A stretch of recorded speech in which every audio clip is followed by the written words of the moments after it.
Hey, did you know that over 90% of our viewers watch our videos but haven't subscribed yet? If you enjoy these true trucker horror stories, make sure to subscribe and turn on the notification bell. It's free and really motivates us to keep the stories rolling. So sit back, relax, and let's dive into today's stories. Welcome to the Sleep Haunt, where truth and terror share the same lane. Tonight we bring you 7 true, most disturbing trucker horror stories, chilling encounters from forgotten highways, empty diners, and nights when the darkness felt far too close. Before we begin, we've set a goal. Let's reach 100 likes on this video. Tap that like button now and help us keep the wheels turning through the dark.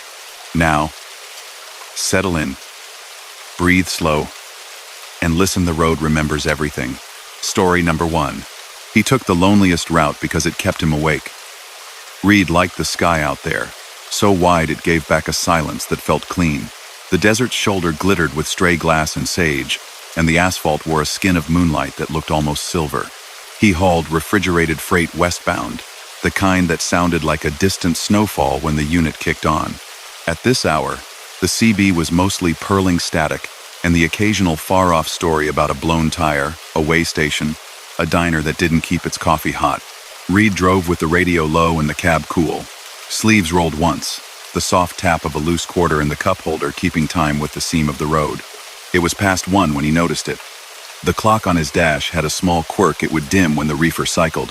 Harmless, easy to ignore. But as he glided past mile marker 108, the clock didn't just dim. It hesitated, holding the numbers for a beat too long. 1 to 11. He frowned, just enough to move the lines around his eyes. It should have read later than that by now. The road took his attention back. A thin curve unfurled, then straightened, then widened into a shallow valley where the land spread flint, flat and open. Something rippled through the CB, a string of syllables that didn't sound like a voice, more like someone rubbing a thumb along a comb. Reed leaned toward the mic out of habit. 18 westbound, anyone? Got your ears on? He didn't need anything. He just wanted the normal hum of another driver to cut the hollow. The answer came quiet and level. We see you. Reed didn't reach for the mic again. He made himself check the gauges. Oil pressure steady. Temp steady. The reefer's green light blinked its blink. We see you, came again, softened by distance and road hiss. He looked in his mirrors. The glass threw back his own marker lights, soft red, and the dark emptiness of highway shoulder. Behind him, nothing. Ahead, the road lay like a ribbon poured from a bucket. At mile 111, the clock read 111 again. For a second, he thought the display had stuck. He tapped the dash with the back of his knuckle. The numbers clicked to 112, then 13 inches quick succession, as if a sleeping hand were nudging them along. Reed exhaled, amused, despite himself. A hiccup. Circuits did that kind of thing out here, with the dry air and the long vibration. The CB whispered. Night parade, someone said. Not an address, not a call sign. A phrase. Reed thought maybe a couple of local drivers were talking about a scenic run, a convoy that met late to make distance together. Night parade. Again. Hold the right lane, lights low. He climbed a shallow rise, and when the horizon opened, he saw them. At first, it looked like heat lightning behind him, a pale flit of brightness without sound. But the light didn't come from the sky. It came from low, moving steady, ribbon, smooth. 1, 2, 3 points of amber, then 5, then more, arranged in neat rows like marker lights on the tops of trailers. The convoy grew as it crested the rise he had just crested, a subtle procession. No headlamps, just small, steady glows, the faint red of tail markers set at perfect intervals. They kept their distance, not pressing, not lagging, holding like rain that never quite finds the windshield. Reed's fingers settled on the wheel. He nudged the mic closer. Y'all running dark? Might want to throw some beams on.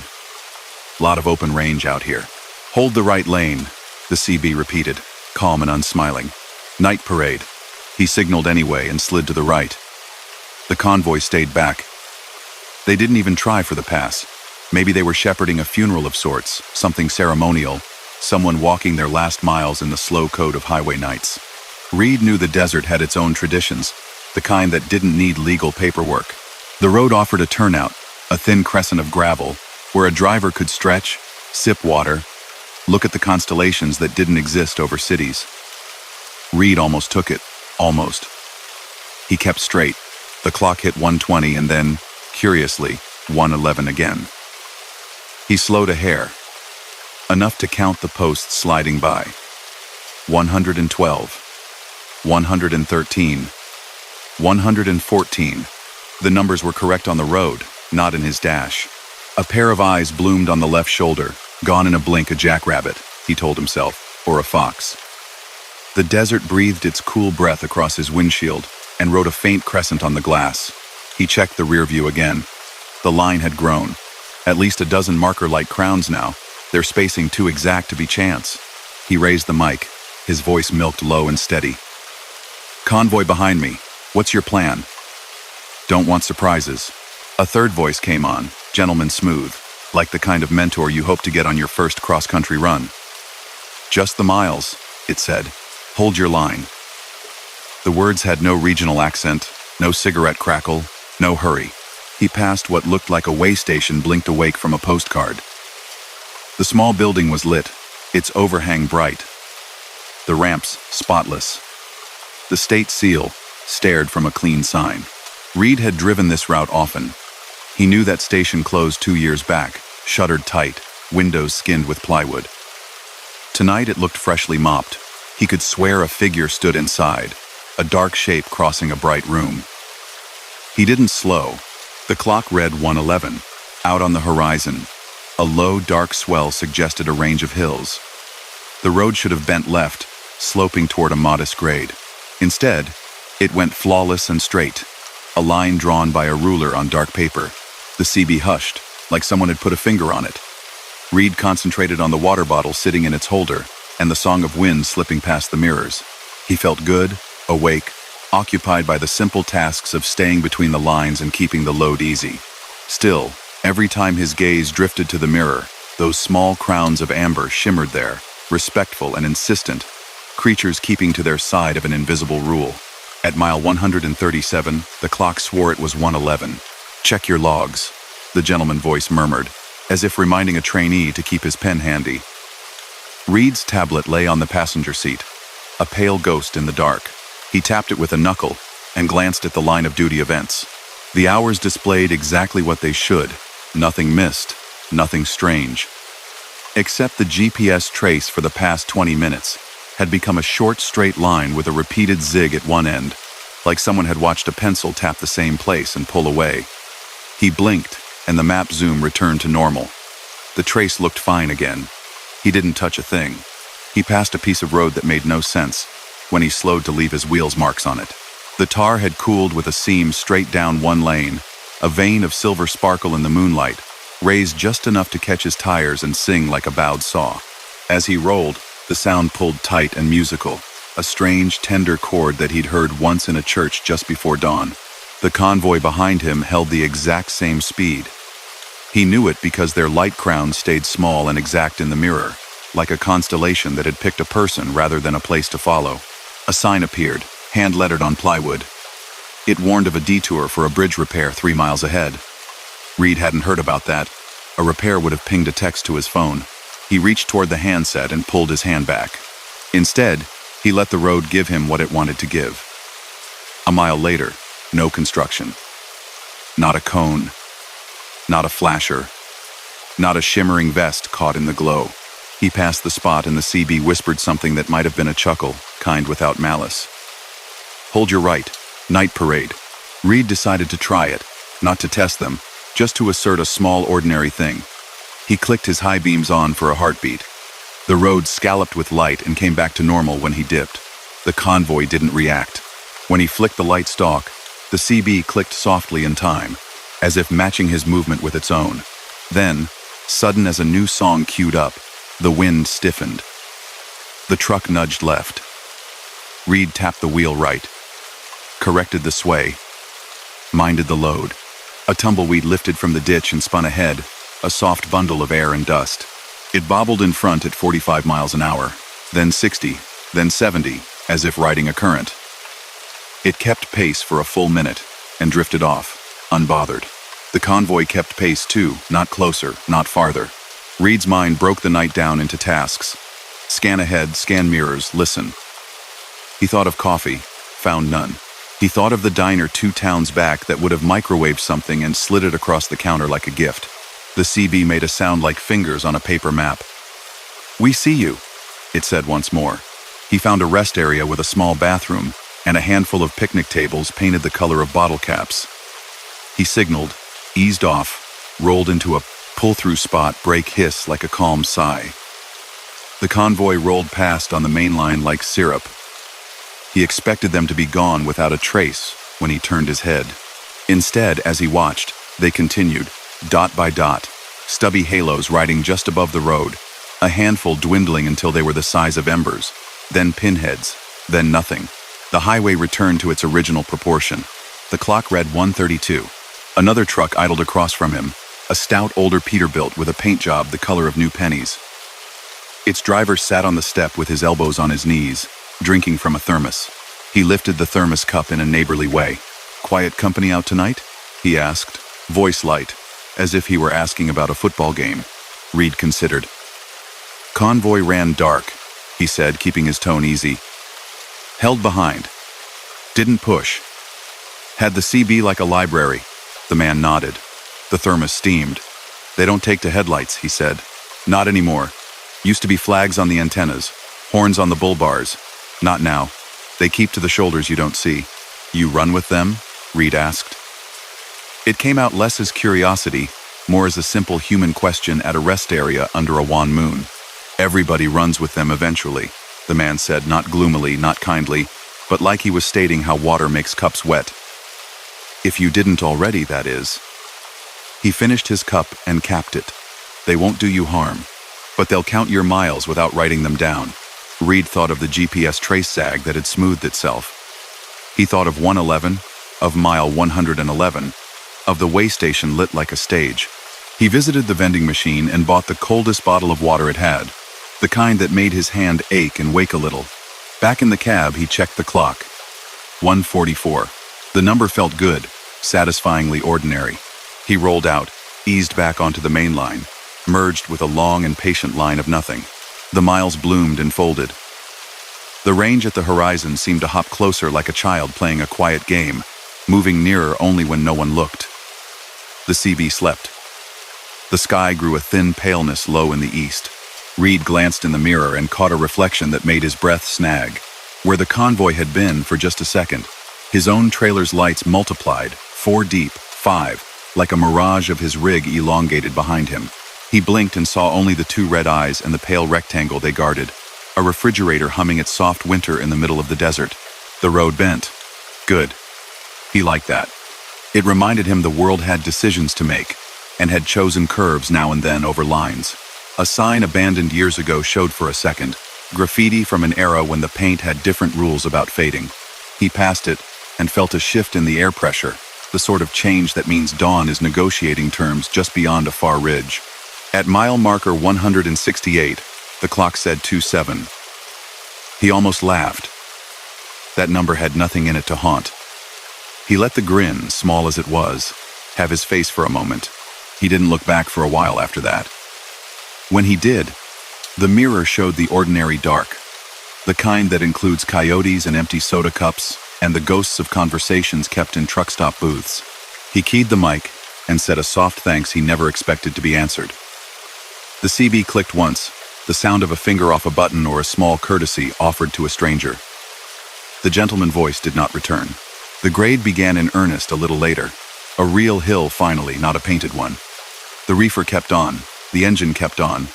The road shouldered under his tires as if to say, "All right, both of us." In that earnest morning dim, the world turned a sober silver that made his windshield look like it had been washed by a careful hand.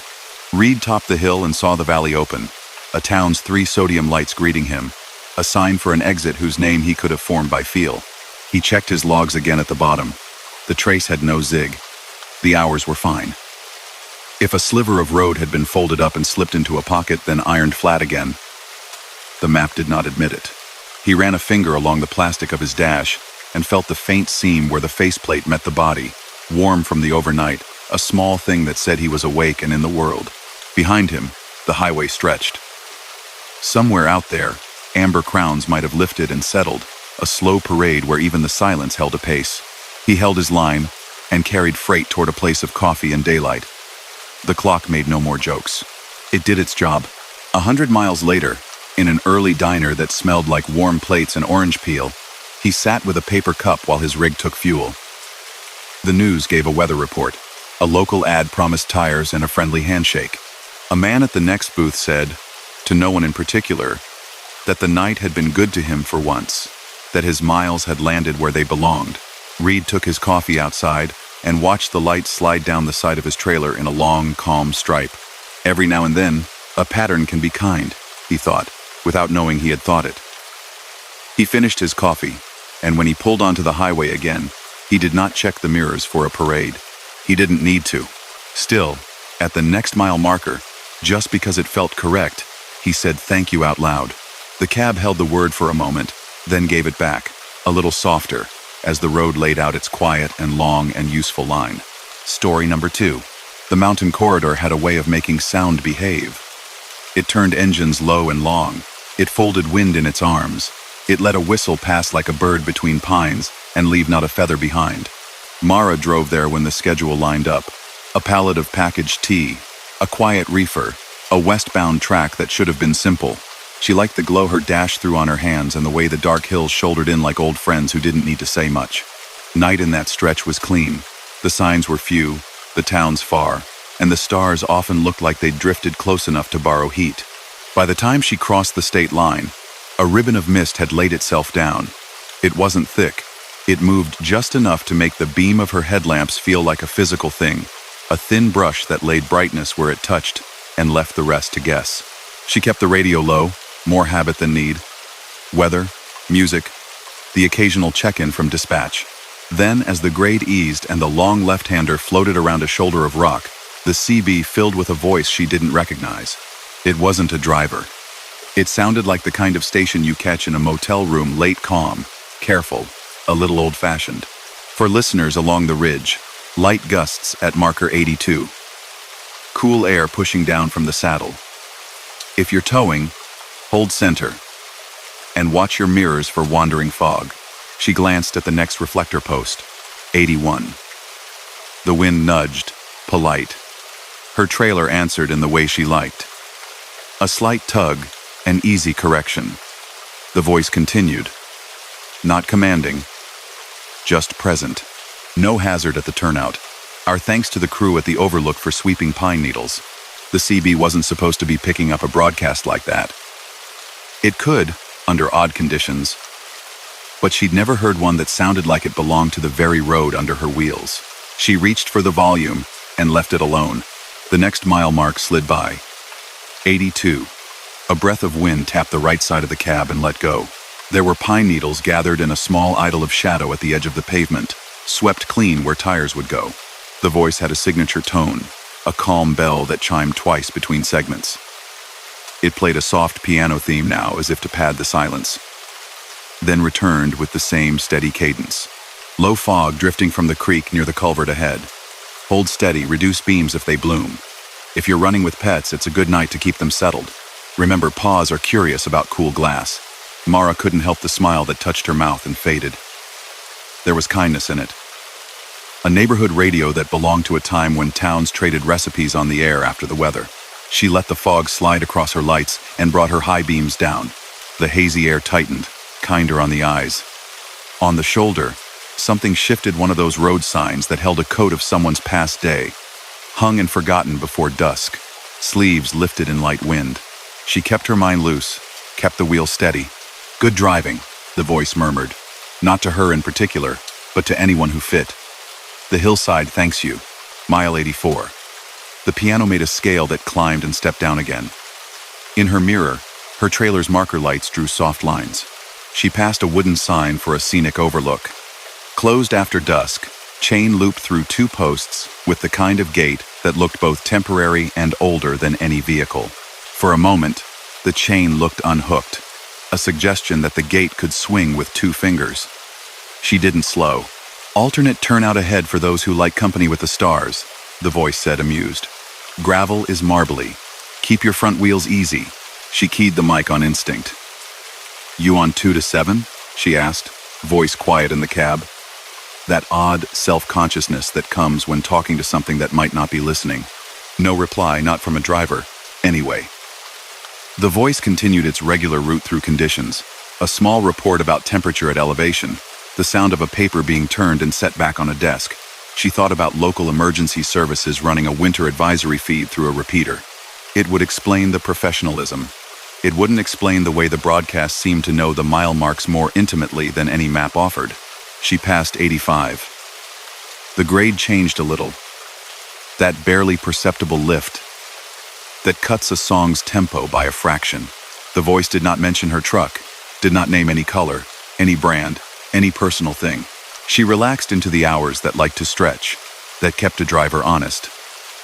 When the fog thickened into panels, the voice chimed and offered gentle encouragement. If it blooms, dim. If it clears, carry on. There was a pause where the static took a small breath. Then, light as a note written in pencil on a recipe card, the voice said, For our friends in blue with the white star on the door, check your visor. The maps had time to dry. Mara's hands flexed around the wheel. The star on her door had been there since she'd bought the rig, right over the company's name. A small, reflective thing that caught morning in a way she liked. Blue wasn't unusual, a lot of rigs were blue. A lot of drivers had favorite decals. She told herself that, and it didn't stick. At the next straight, she reached up and felt under the visor. Paper slid warm under her fingers. She shut the thought down and let the road take her attention again. She didn't pull the map. Not yet. Low cloud bending around the ridge at 88, the voice went on. We like your prudence. No rush tonight. Give your brakes a warm handshake now and then. She had heard that phrase before. A man with a sunburned nose and hands stained with grease had said it years back in an empty lot where she learned how to back straight. He had tapped the fender and smiled in a way that said he took the work seriously and everything else moderately. Her father had not been a trucker by trade, but he had loved machines that worked honestly, and he had said that line often enough that it lived somewhere in her like a small plaque on a wall. Take care of your brakes. They'll take care of you. Mile 87. The grade tucked her in tighter. The forest leaned in. She touched the brakes with that thought in mind. Not hard. Just enough to remind any waiting force that attention was being paid. The radio cleaned its throat in the way old equipment sometimes did, a noise like wind in a metal tube. We're grateful for patient hands tonight, it said. Old Service Road open at 89 for those who prefer a quiet minute. Watch for water bars and a lean in the gravel. If you need to stretch, listen for the bell. If you don't, ignore us and carry on. Your choice is as good as ours. She laughed once without sound. Service roads up here were meant for forestry crews and the rare utility truck, maps thin veins that never made it onto anybody's GPS. If one was open, it was by accident, or because someone forgot the chain. She eased past 88 and split her attention. The night had sharpened by a degree. A stillness lived in it that made headlights seem brighter and black silhouettes crisp. The edge of her lamps caught a post with a reflector on it that wasn't a state post handmade, a bit too low, reflective tape wrapped around plywood. A chain lay pulled to one side like a careless necklace. The entrance was narrow, but it would take a rig if the driver was careful, and the wheel was brought in just so. The voice was friendly about it. Quiet road if you want it. Scenic overlook if the idea appeals. Or stay with the main line and let the hillside pass its wind over you. No wrong answers.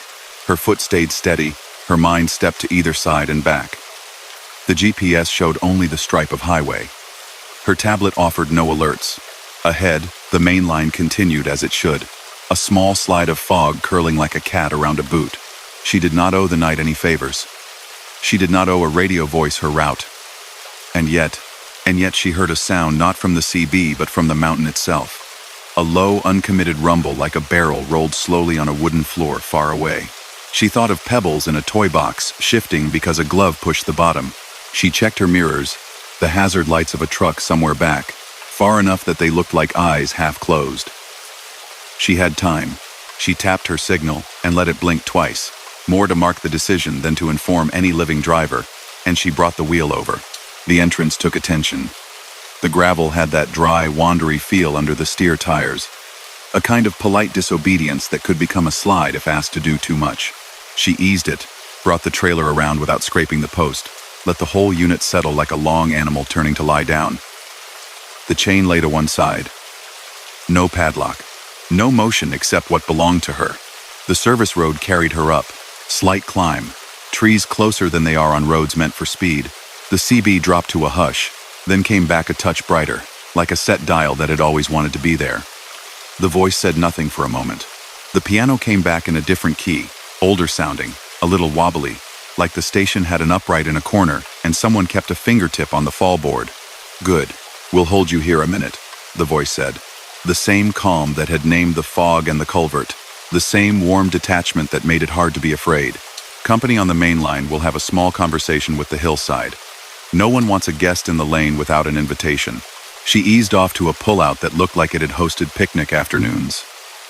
A metal table kept its upright modesty. A trash can stood and kept its lid. Pine needles made their usual confetti underfoot. The wind-up here was gentle, smaller than the line had felt a minute ago. She set the brake and let the engine idle. The reefer ticked its small clockwork behind her. Time became the size of her breathing. She checked the mirror and saw a slice of highway between trees. It was a good vantage. She could see where her lane would have been. Far off, something like dust lifted. The radio kept the piano low. Then the voice made a soft apology to listeners and played a series of chimes that weren't quite music long. Long short, then a space, then short short. She didn't know why she felt like the chimes meant anything. They felt careful. The dust became briefly thicker, then settled, then widened like someone had drawn a finger through flour, and the ridges around it argued and fell. The hazard lights she'd seen earlier slowed. Tiny points of white from oncoming vehicles stopped and pooled. Silver fish in a dark stream confused by a hand. She exhaled, without knowing she'd held her lungs. The radio didn't say rock slide. It didn't say accident. It said, "We'll wait together. You're early in your evening. No rush." She thought of the map. She pulled it from the visor and let it unfold itself like a thing that had never been folded. It was a tourist map. Yes, the kind given to sightseers with notes about trailheads and scenic vault toilets and distances from one picnic table to the next. But someone had circled a point not on the highway but on a hairline service road, and had written a small title in neat block letters, Echo Gate. The ink had bled a little where a hand might have touched it when the pen was new. Another circle sat near the radio tower icon drawn on a ridge. Something like a line had been traced between the two, then erased, then traced again. A phone number sat at the bottom in pencil. No area code. Just 7 numbers in a row that for some reason she knew would not connect to anything in this decade. She touched the corner of the map where the paper had softened. She heard the radio clear its throat. "If you're parked at the table, don't worry about the spiral," it said with humor, as if aware of a joke it didn't need to explain. "It looks like children. It's just wind." There was a spiral on the ground. Pine needles had drifted into a gentle coil, nothing more. She let that be what it was. The piano stopped and gave way to a voice that might have been a different person entirely, or might have been the same voice after a long day. "For our new drivers," it said lightly, "Echo is a game this road plays. You will hear one horn twice sometimes, or footsteps that belong to someone on the next turnout. They climb through the trees. They are not warning, not threat. They're just the hillside reminding you it can repeat itself." Her father had once taken her to a place in a canyon where you could shout and hear the wall send your voice back as if it had been hiding 2 of you there the whole time. He had laughed, and then told her how much of the world was trick and kindness, and how most of the time it chose kindness, or at least cooperation, if you gave it the courtesy of believing it might. On the highway, white lights reorganized themselves. A convoy of public works trucks arrived, their beacons making polite islands of color in the dark. No sirens, just the low note of engines ready to move heavy things. She saw figures in reflective vests cross the lanes with cones. She watched the dust slacken in the air and fall like powder shaken from a book. The radio said, 2 minutes. It sounded like someone telling a child to finish what was on their plate. Then you can rejoin. She sat with the engine idling and let her brain do nothing. That was a treat. To let the miles stop and the machine hum and have nothing require her. She thought of tea in her trailer, pallets lined like careful soldiers, the scent wrapped in plastic, a green curl waiting in every box. She thought of the town ahead and the small warehouse with the night manager, who always offered her a paper cup with a smile. She thought of the piece of reflective tape someone had left on the picnic table long ago, the adhesive gone gummy from sun, still clinging, catching her headlamps and giving a tiny echo. The voice returned with a small affection she hadn't heard in a broadcast before. To the blue with the star. It said in a tone no one else would understand as personal, unless they too had a star. Your father was polite on the ham bands. He kept his station clean.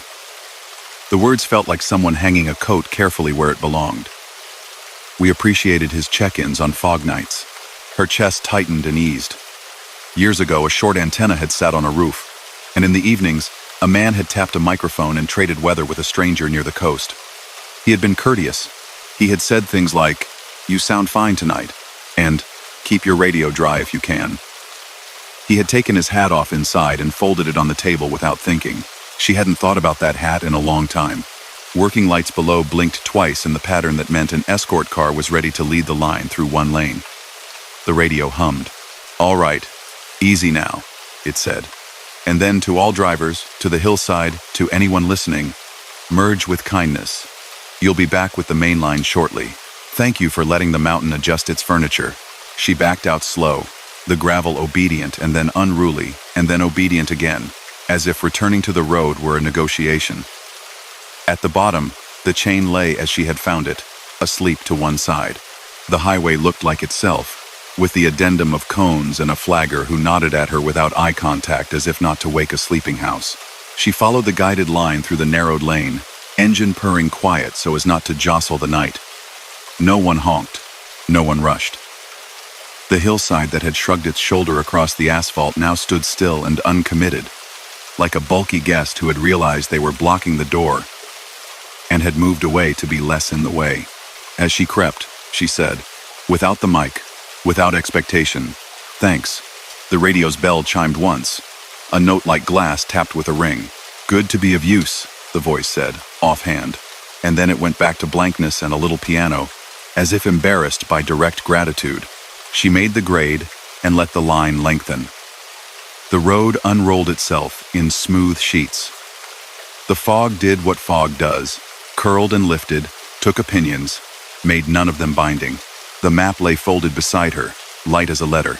10 miles beyond, the corridor opened enough to show the ridge where a radio tower had once stood taller.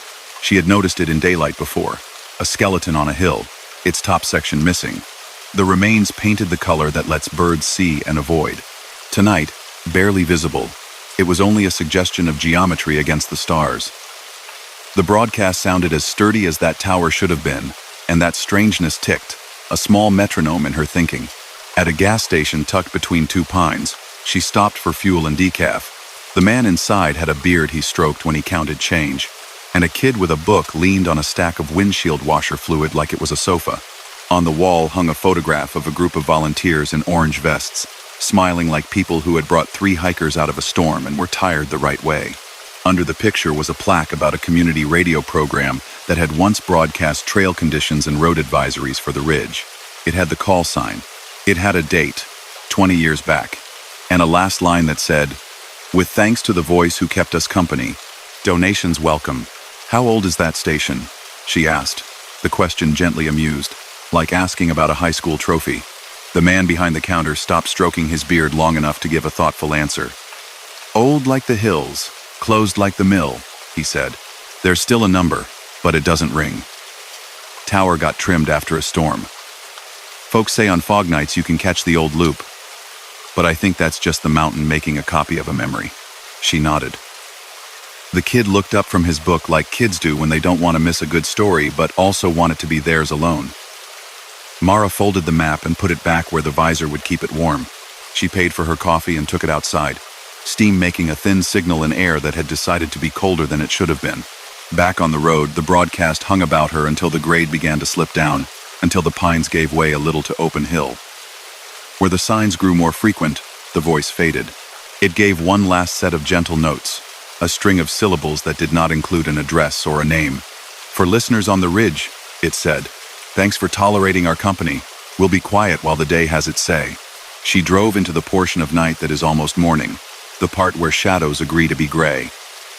The town where her drop waited sent a faint glow ahead, like someone had lifted the lid of a slow cooker. She felt oddly rested, the way you do after a conversation that didn't require speech. She didn't say what she was thinking. That sometimes the world folds in a way that lets the past stand at the corner and hold the sign until the present arrives. She didn't need to. It wasn't her habit to narrate to herself what didn't demand it. At the warehouse, the night manager did offer a paper cup. His smile had a little sleep in it. He asked if the road had been good, and she said it had. He did not need the story to be any stranger than that. Hours later, daylight measured itself along the wall of her cab. The visor kept a small secret. Now and then in the weeks that followed, she set a thermos cup on the metal table at that pullout, clean and empty, nothing that would invite a bear or a scold. It felt like the right kind of thank you. Now and then, when she passed the ridge on a clear night, the CB gave her only drivers swapping mileages and old jokes that required no punchline. She liked that too. Ordinary was such a gift when it wanted to be. Still, if the weather turned, if the fog thought it would be nice to see the road hide, she'd tune the dial by feel as she crested the shoulder where the line between two kinds of air sits like a pelt. If the bell chimed, mellow as glass on wood, she'd listen to the voice that never confused anyone's speed with a virtue. It was enough to be told, now and again, that gusts will greet you like relatives, that fog will bloom like a flower and then fold up like a letter. It was enough to know that the hillside had a radio personality and good manners. It was enough to keep a map that didn't quite belong to her tucked above the windshield, as if a road, like a person, sometimes needs help remembering the route it loves most. Story number 3. She liked the stretches where the fields leaned in and made the horizon look honest. Nadia was hauling office chairs and carpet tiles, the kind of load that didn't jostle or mutter, the kind that only asked a driver to be steady and pay attention. The prairie at night made its own kind of promise. Wind sliding across winter, stubbled acres, a sky so wide it seemed to lie down over everything, and the road, a pale seam running between dark furrows. She liked her cab cool, the vents just open enough to keep the glass from fogging. A thermos of weak coffee sat in the cup holder, more comfort than caffeine. It wasn't late yet, not in trucker time, but the towns had grown shy. Farm driveways were marked by single porch lights, little coins dropped on velvet. Her GPS drew the same ribbon it always drew on this run. Interstate clean as a ruler, a rest area in 50 miles, next services after that. She knew the mile numbers like a poem, could tell you which ones came with a crosswind and which ones felt like a long inhale. The first sign for Thistle Park rest area surprised her. 12 miles.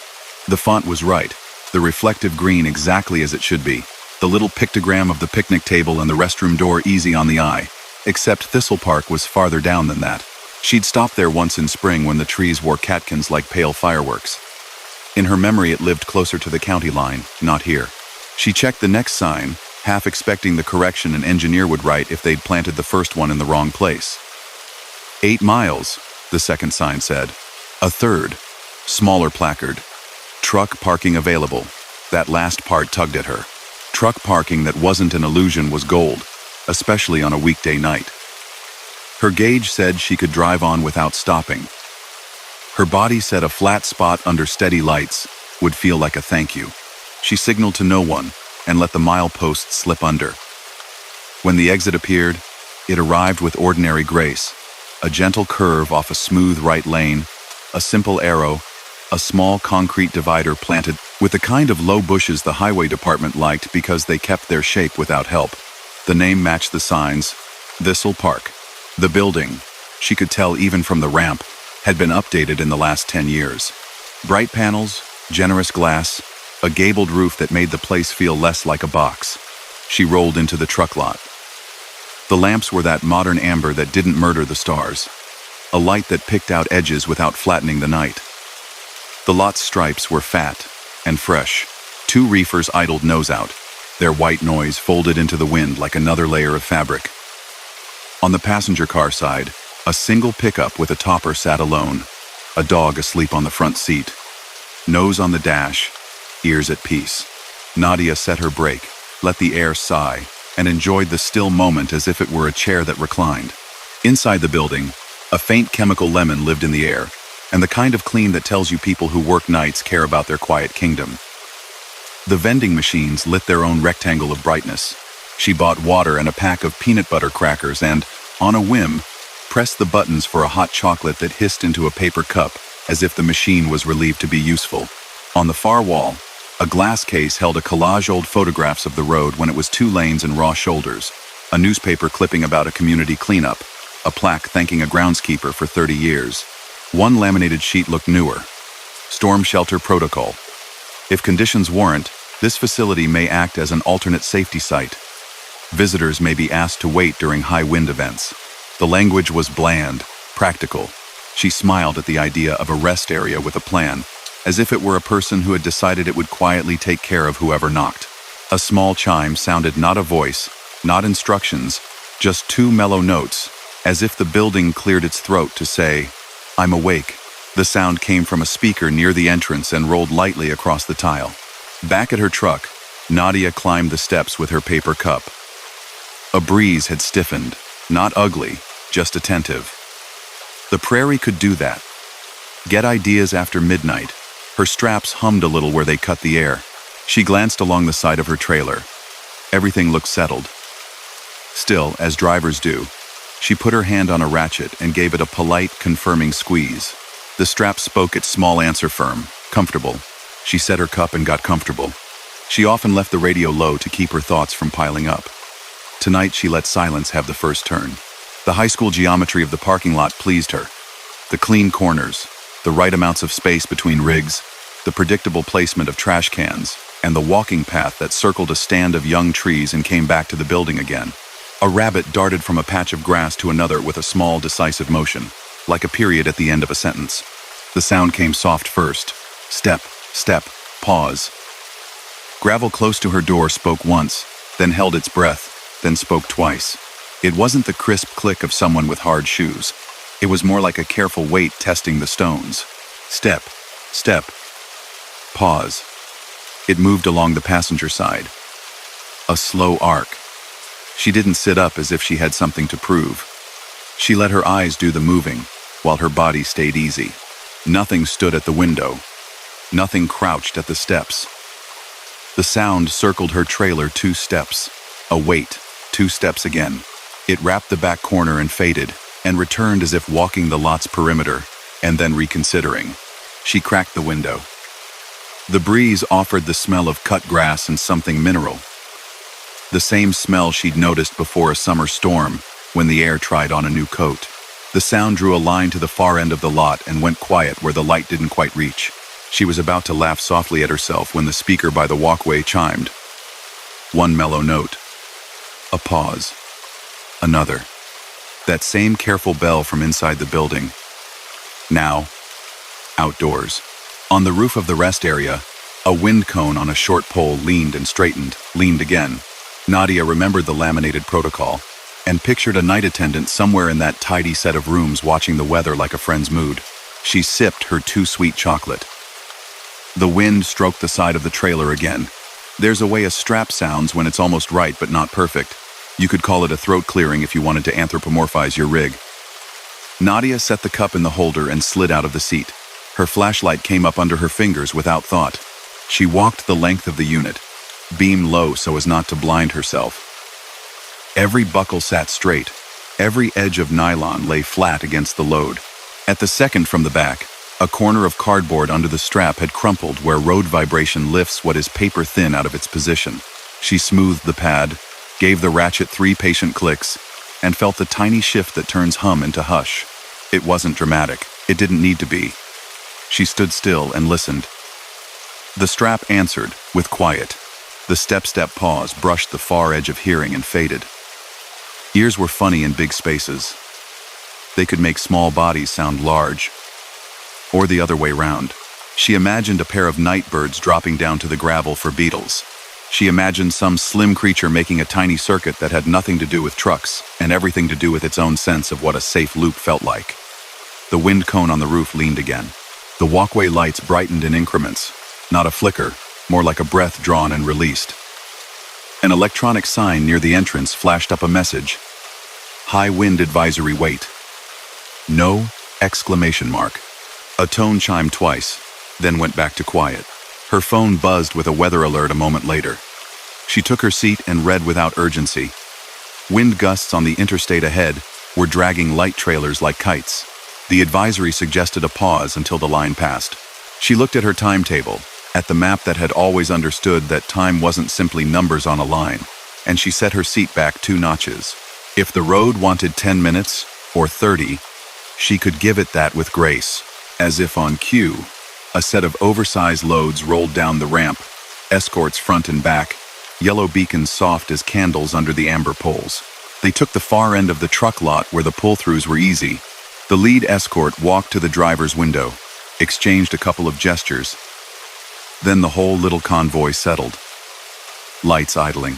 The driver of the second escort caught Nadia's glance across the lot and lifted a hand that meant hello and patience.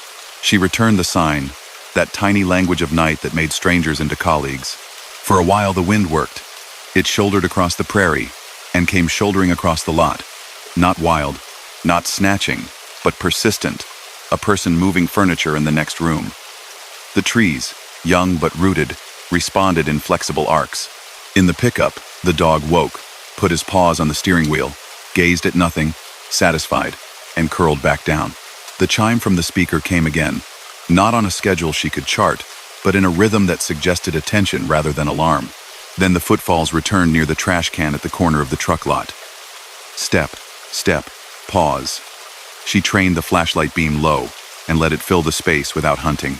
Something small and patient moved. A clipped silhouette that resolved into bird legs, and a smooth head bent for foraging. A night heron. It took 2 careful steps, then waited, a statue in a museum that had been allowed out while the lights were this gentle.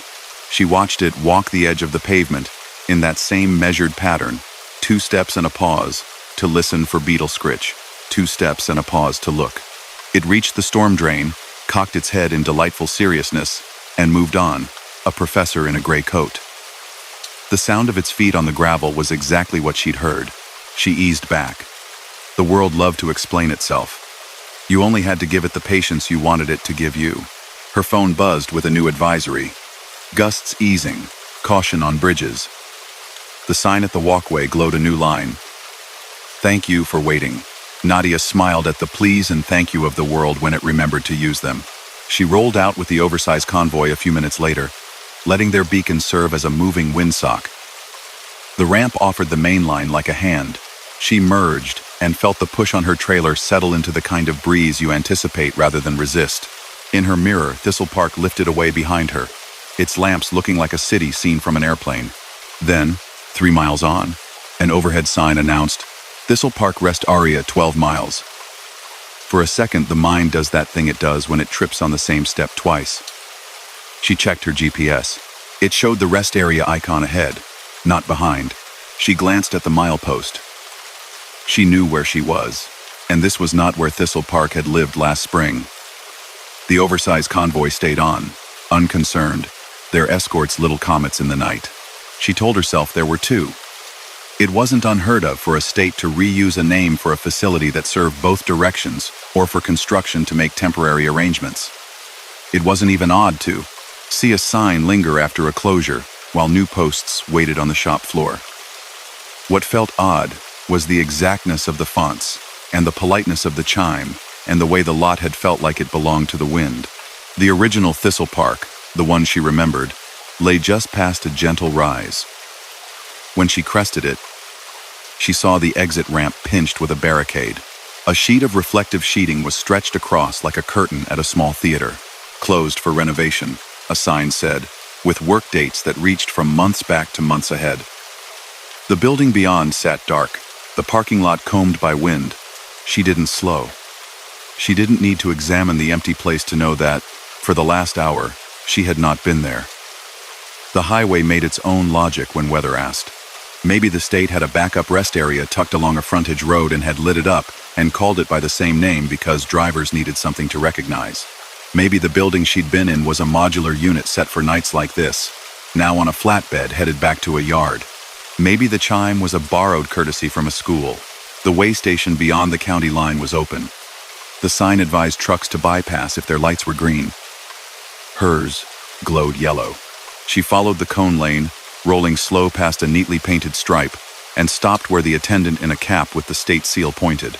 The man added up her axle weights like a clockmaker and nodded at the tidy digits.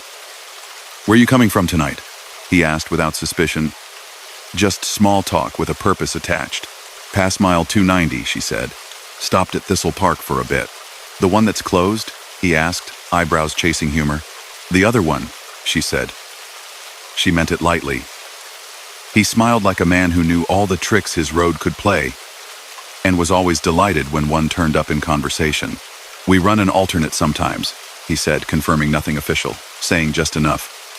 "On wind nights. You'll see the arrow if you're looking for it." Arrow. She thought about that. The well-lit walkway, the toned chime, the gratitude flashing on the screen. A wayfinding that spoke in please and thank you. He handed her back her paperwork. "Watch the bridges," he said, the night's refrain. "They like to hum when they're happy." At a fuel stop an hour later, the clerk was a woman with a silver braid and a voice that made even the price of coffee sound companionable. When Nadia mentioned the rest area signs, the woman tilted her head and nodded like a teacher whose student had noticed something most people missed. "They tried that on the westbound a few winters back," she said. "Mobile building, lights on a generator. Only thing you can't move is a stand of trees. We keep 2 sets of signs in the shed. One for this, one for that. The names mean more than the miles when you're tired." She rang up the coffee and leaned in conversationally. The groundskeeper at the old Thistle retired last year. He used to run a little weather station on his phone and tell us if he thought the oaks would put their hands on the wind. They both laughed at that picture. Trees with hands, shaking them at the air like men at a game. The woman's smile softened. "You hear the birds at night?" she asked. "Big legs, small patience," Nadia said, and made the 2-step gesture with her fingers on the counter. "Herons," the woman said, pleased. "They run this corridor like they own the deed." Back in the cab, Nadia checked her dash cam only because she liked the glare-tamed look of lights at night. The little screen offered the curve of the on-ramp, the amber poles, the neat night. It showed her walking the length of the trailer with her flashlight, a dotted line of light, and her pause at the second strap from the back.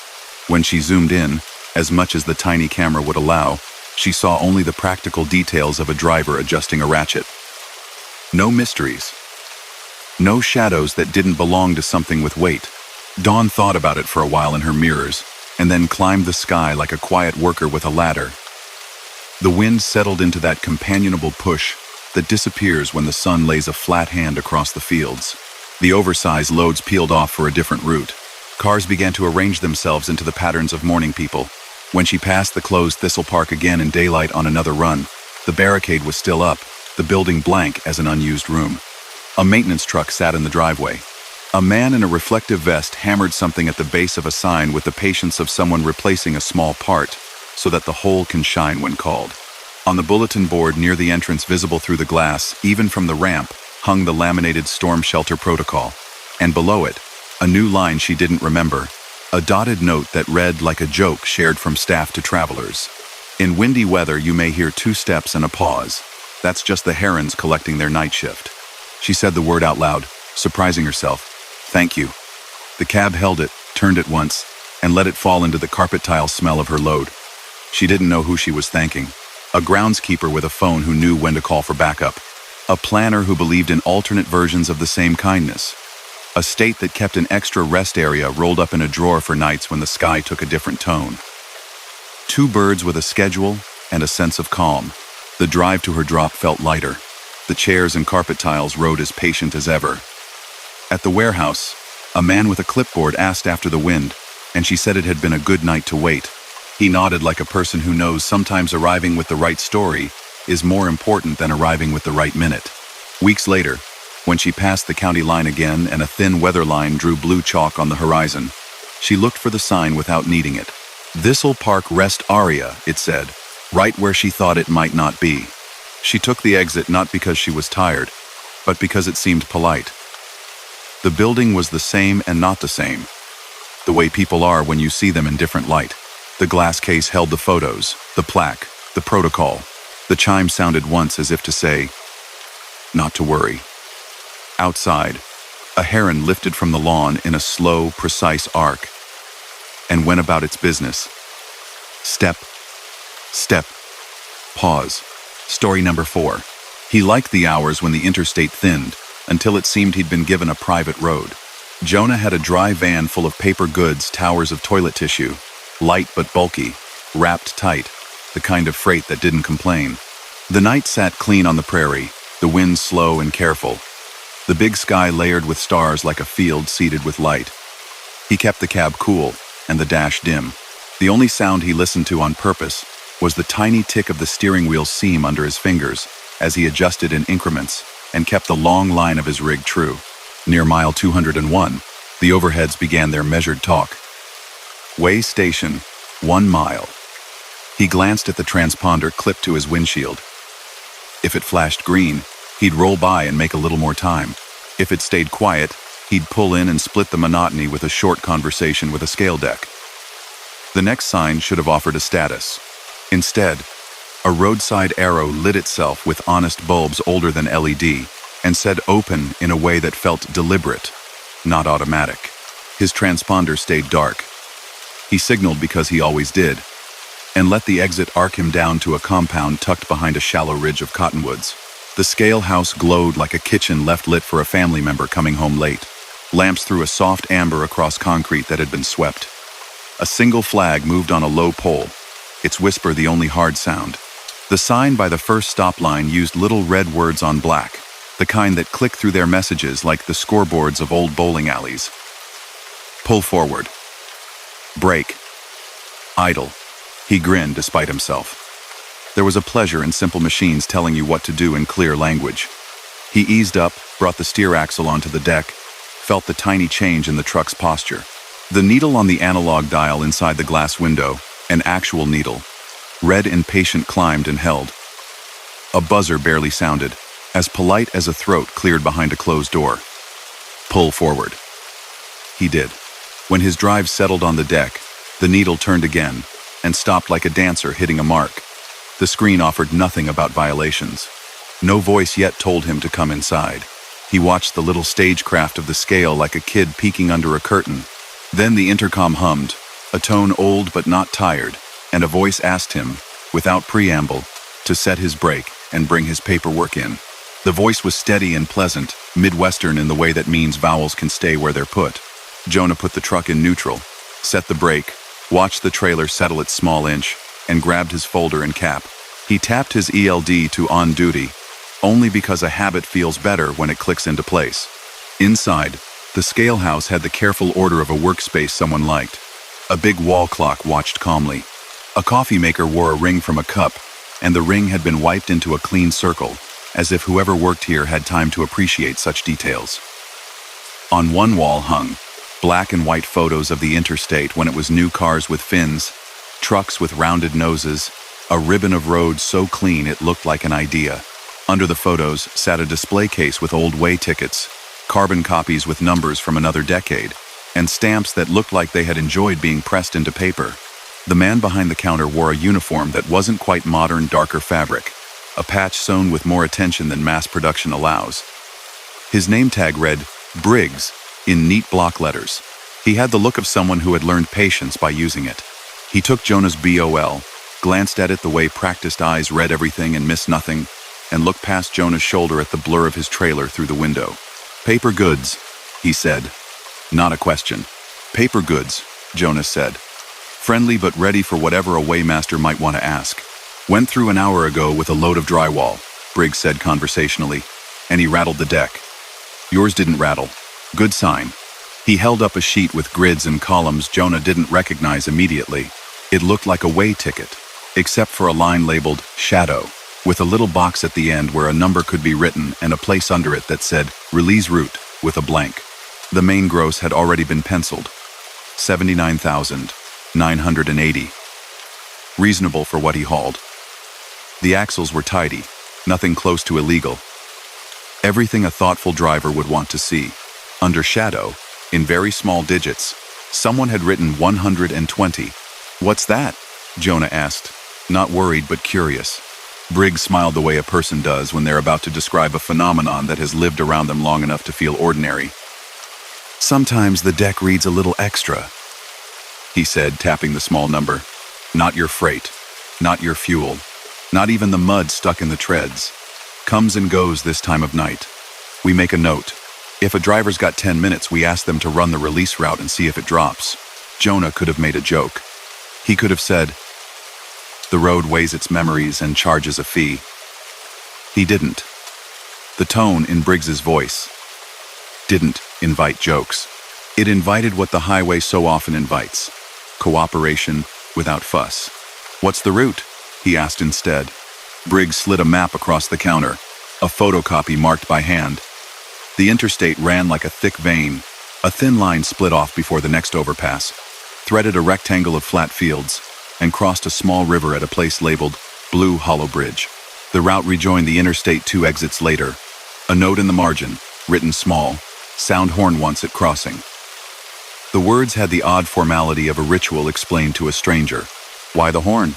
Jonah asked, still easy, still half amused with himself for being the kind of person who would ask no questions and then ask one. "Rail crossing on County 9, Briggs said. "No arms. We ask for a sound. Used to be a spur there. You won't see a train tonight. It's a courtesy to the folks who live along the line and to the bridge. She likes to know who's coming over her at this hour." It was the way he said it, like an idea so simple you didn't need to write it down. Jonah thought of old trusses painted blue because someone had loved a color and a span in the same breath. He leaned on the counter and read the small print of the release route. Nothing illegal. Nothing that would add more than 15 minutes to his night if the lights were with him. He had the hours.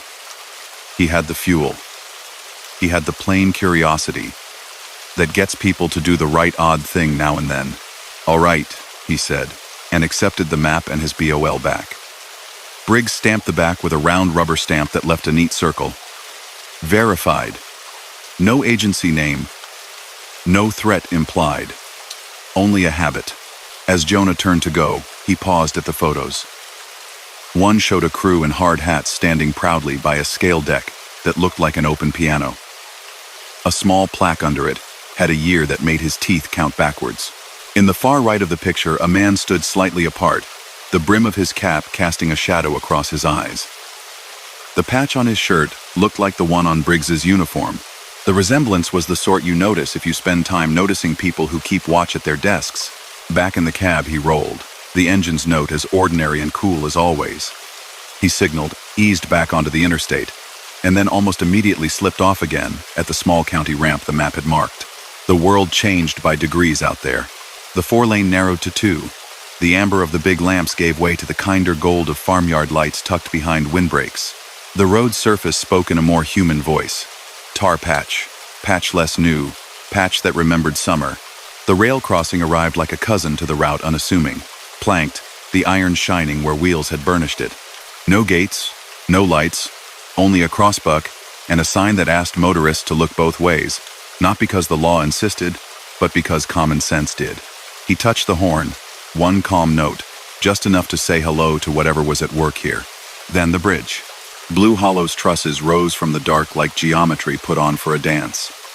The paint had the matte dignity of something that had been bright once and had settled into being itself. The river below wasn't a river so much as a wide creek, a patient lane of water with cattails standing in neat rows along its banks. Jonah slowed not from fear, but from the plain fact that a bridge asks for a particular approach. Centered, considerate, steady hands. Halfway across, the cab's small sounds seemed to hush on their own, the rattle that belongs to an empty passenger seat, the murmur of air around the mirror's arm. The trailer rode behind him like a good dog at heel. He didn't feel anything leave. He didn't feel anything arrive. He felt the truck find a very slight new balance, the way a person sitting on a bench straightens when someone next to them stands and walks on. On the far side, under a low sycamore, a roadside memorial sat, a cross of white wood, a string of reflective beads, a trio of flowers that had been plastic long enough to have bleached into the color of dust. The reflective beads caught his headlights and gave a soft reply. He found his hand wanting to lift, and he let it, one palm raised on the wheel for a beat, not a wave to a person, a wave to a place. He rejoined the Interstate 2 exits down, The ramp laid out like a path offered by a generous host. The traffic at that hour was a rumor. He merged. The needle of his tack settled in its honest place, and he let the miles open. He didn't think to look at his gross until the second sign announcing the way station came back into view. Curiosity pressed his thumb to the dash button that brought up his axle readings from the sensors he trusted as a second opinion. They were numbers that had always reflected reality within 100 pounds. They read lower by exactly 120. He checked again because that's what you do when something surprising announces itself. The number did not wobble. It sat there as if it had always planned to be there. He laughed, not loudly, and felt foolish and fine in the same instant. The way station itself had changed clothes. The open arrow now sat dark. The sign at the ramp's mouth said closed, in a reflective, simply printed way. No bulbs, no ceremony. The scalehouse windows had their blinds partly drawn. No light showed through. A state pickup sat with its nose toward the highway, a kind of unmarked presence that wasn't forbidding or welcoming, just there. He drove on, because what else was there to do? The night accepted his decision without commentary. At a truck stop folded into the back of a town whose name looked like a person's first name, he parked nose out and went inside for a sandwich and coffee that knew its job. The man at the counter wore a cap with the highway number stitched in blue, and a grin that delivered warmth the way the coffee machine delivered hot water reliably. They talked about roadwork up ahead, about a diner across the state line that had changed its potatoes and disappointed a lot of old men. Jonah mentioned the way station casually. "They pulled me in, old school," he said, as if he were rolling a coin over his knuckles. "Nice guy behind the counter." "Briggs." The man's grin tilted. "Briggs?" He said the way you say a last name when it belongs to somebody in a story you heard once and liked. "Haven't heard that name in a bit. He gave me a release route," Jonah went on. "Blue Hollow Bridge. Told me to sound the horn at the crossing. Went and did it, just because. Came back by. And it was closed." The man stroked the edge of the counter with his thumb. "Scale goes dark at midnight most nights now," he said finally. "Crew's thin. They don't bring folks inside unless something needs signing. Blue Hollow." He paused and looked past Jonah toward the window, as if the bridge might roll into view on the back of a flatbed. "My uncle used to paint that span. Said she rang like a glass if you drove too fast. They had a watch up there once, after. Well," he touched the brim of his cap in a way that made the unfinished sentence a complete statement anyway. "Folks do beep when they cross. Habit." "What about Briggs?" Jonah asked, because the way the man was looking at the middle distance made a fan of questions, and he had to choose one. "Retired long time ago," the man said, voice friendly again, back to the present. "Taught the kids at the Votech to calibrate scales and read strain gauges. Passed in winter. Guy knew his numbers. Like preachers. Know their verses." Jonah paid for his sandwich with a bill and a thank you. Outside, the fuel island glowed with that particular fluorescent that makes everything look sturdy. When he got back on the interstate, the bridge and the crossing were a kind of ribbon in the back of his mind, tied to nothing but a number on his dash that had diminished by a small, exact amount. A week later, headed the other way, he went looking for what he'd done, without naming it a hunt. The way station looked ordinary in daylight, the landscaping squared off, the little state flags marching along the front walkway in righteous miniature. The hours posted on the door said open 9-5, Mon Friday. A note below in black marker added, "After hours inspection by appointment only." Someone with exact spelling had written thanks under that, and drawn a smile that belonged to a person with a patient office voice. He craned as he rolled by. For a moment he thought he saw a figure through the blind's shoulders, moving in a familiar pattern toward a window. It could have been anyone. It could have been his own reflection. Blue Hollow wore daylight well too. Its blue looked brighter at noon. The water below held a sky-shaped Jonah could have admired for an hour, if he weren't paid to move. At the crossing, he did not blow the horn because daytime belonged to the lives lived along the line, and children and shift workers do not need a truck's voice when the sun is up. He kept his courtesy and kept his speed tame. The memorial under the sycamore had new flowers. Someone had cared to exchange the bleached for the recent, and plastic made its attempt at tenderness again. That night, as he pushed past mile 201 with the different load boxes of lamps, a trailer full of rooms waiting to be lit, his transponder chirped green. Bypass permitted. He lifted a hand to the windshield as if to bless a small good thing. Still, as the scale house drew even, he checked his mirror. The windows reflected the highway. For a second, the reflection showed a red hand stamp on his BOL that wasn't there. He blinked, looked again, and saw only what belonged.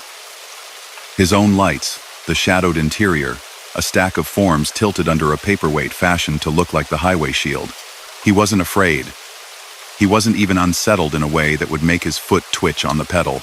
He felt the warmth of a routine that had been running longer than his logbook. The kind of quiet that means someone is keeping a ledger that never sends you a bill.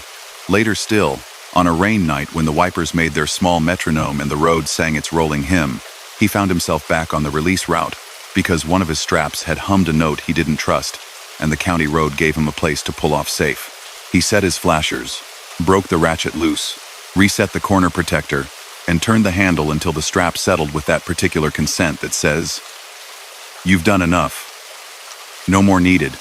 Back in the cab, he rolled forward and, because habit is a friend when the dark feels wide, he tapped the horn once at the crossing and crossed Blue Hollow at a speed that pleased her geometry. On the far end, as if he had checked a box on a form no one else would read, he felt the truck's ride find its old rhythm again. Jonah told no one a story about haunt or ghost or anything that would make a campfire lean in. If anyone asked what had happened at the way station, he said he'd been given a short detour to help the numbers settle. Sometimes, he added, it was a good night for it. Sometimes he added nothing. He carried on hauling what needed hauling, letting the prairie lie in whatever mood it wanted to lie in, and the road slid by under the tires, unrushed and sure. But now and again, when the signs began their litany near mile 201, he'd check his gauges, check the fleck of weather that hung along the horizon like a thought, and consider the small box on the mental form where a number might read differently than his freight could explain. If it did, he knew a route that would make it right, and a bridge would take his weight as if that had been the arrangement all along. Story number 5. Cole liked the long, simple winter runs where the land made its own horizon out of nothing but itself. He was hauling sacks of livestock feed, clean pallets stacked tight, the kind of load that kept a trailer obedient and quiet. The plains were a slate tonight, flat and honest. Grain elevators took the shape of gray towers against a darker sky. The cold made the windshield's edges crisp and clear, each defroster whisper a thin brush of warmth he could place where he wanted it. He kept the cab just cool enough to keep himself awake, coffee steady in the cup holder, gloves tucked on the dash to warm the fingers he'd need at fuel stops. The weather had been kind at dusk, a light, friendly spit of flakes, the sort that decorate a headlight beam without making a case to slow down. He'd planned the route like a person who understood how winter thinks, beat the deeper hours across the empty stretches, keep an eye on the signs that warn about gates, know which exits offer windbreaks and which don't, and make sure there's a place to stop if the world decides it wants to erase itself for a while and start over. By milepost 123, the sky had learned a new trick. Snow didn't fall so much as appear sideways. A thin, relentless line pulled low across the prairie. Ground blizzard, not a wall of storm, but a busy, low-aimed persistence that takes loose snow and throws it in the lanes like a handful of small ghosts. The road kept its lanes at first, pale paint holding in the headlamp glow, reflectors obedient.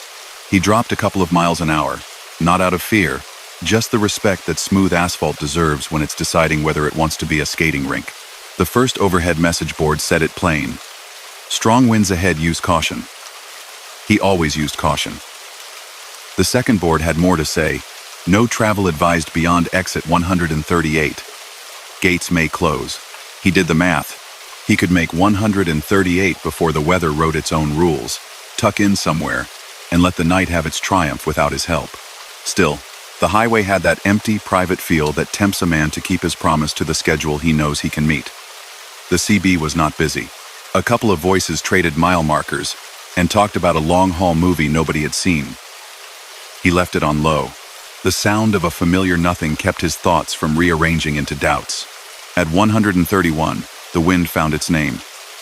It shoved, but didn't shout. A shoulder pressed against his trailer that he could measure and answer. The ditch lost its shape, wind combing it into a smooth white that looked like a bed pulled tight by someone who loved tidy corners. He watched for drifting that would lay a long pillow across the lane. He watched for black ice. He watched for that peculiar wobble in the world that means visibility is about to collapse, not slowly but like a shade pulled down with a snap. The shade dropped at 133. The far half of his beams became a blank card. The close half jittered with a million bright specks. The shoulder blended into the lane with a confidence he did not appreciate. He breathed, not for courage, just to keep time with himself, and eased down to a speed that felt like a conversation with the road instead of a lecture. He could still see the posts that marked the right-of-way stout, square, every 50 yards, capped with reflectors. The reflectors here weren't the usual red or amber. They were blue. He had noticed them in other winters, a state experiment to help drivers see where the plows meant to cut. Tonight, those blue squares lifted one by one out of the murk, as if a hand traced them toward him with a fingertip. They did something else. They blinked. Not in any powered way. There were no circuits in those little caps, nothing to turn on or off. They blinked because the wind gusted and shifted the snow, so that each reflector found and lost his headlamp for a heartbeat, an off-on that repeated down the row at a walking pace. The line of blue became a slow procession in the white, each one catching the beam in turn, nodding, then giving the nod to the next. A comfort prided him. Follow the nods. He hugged the right just enough to keep those blue marks at a distance that let his steering feel restful. The world outside that string could be what it liked. He would keep appointments with those tiny islands and let them lead. At 135, a barricade gate stood off to his right, one of those metal arms that swings across in true blizzards. It hung open, chained back, but a canvas banner stapled to it flapped a polite warning. Local traffic, only when closed. The wind made that banner speak in a voice made of cloth and hooks. He checked his odometer, checked the time, checked his gut. He could walk this line with the blue blinking ahead like a metronome. The app on his dash pinged a highway condition alert, and then apologized when the signal dropped. His phone offered a text from a driver on a group thread. 139 closed. Plows staged. Sit tight. He didn't plan to push past. He just wanted a safe turn-in with a windbreak. He told the road so out loud, as if the air cared to be negotiated with. Sometimes it did. The blue reflectors kept their simple music. Then something new colored the white. A smudge of orange, low and pulsing, barely brighter than an ember. He thought hazard lights first. He thought a car in trouble second, and that brought a layer of worry he didn't want. He tuned the worry down and watched. The orange became a rotary beacon, the kind a plow wears on its roof. Steady, slow, sweeping, never rushed. He didn't see the plow. He saw what the beacon wrote in the thick air, a calm letter. Oh, again and again, insisting on presence. The shape moved at a prudent crawl a quarter-mile ahead, then less, then sometimes more as the white miscounted distance. He dropped another 3 miles an hour and kept his space. If it was a plow, it would have a lane built behind it. He didn't want to ride that close. He wanted to be a respectful cousin at a family gathering, there but not underfoot. His tires found a different sound, a bass note that said packed snow, not ice. He liked that. Packed snow could be predicted. The beacon wrote its little orange oath. He scanned his mirrors, which showed a curtain and his own markers reflected back at him. The rear camera offered a smear that could have been anything. He decided it was nothing important.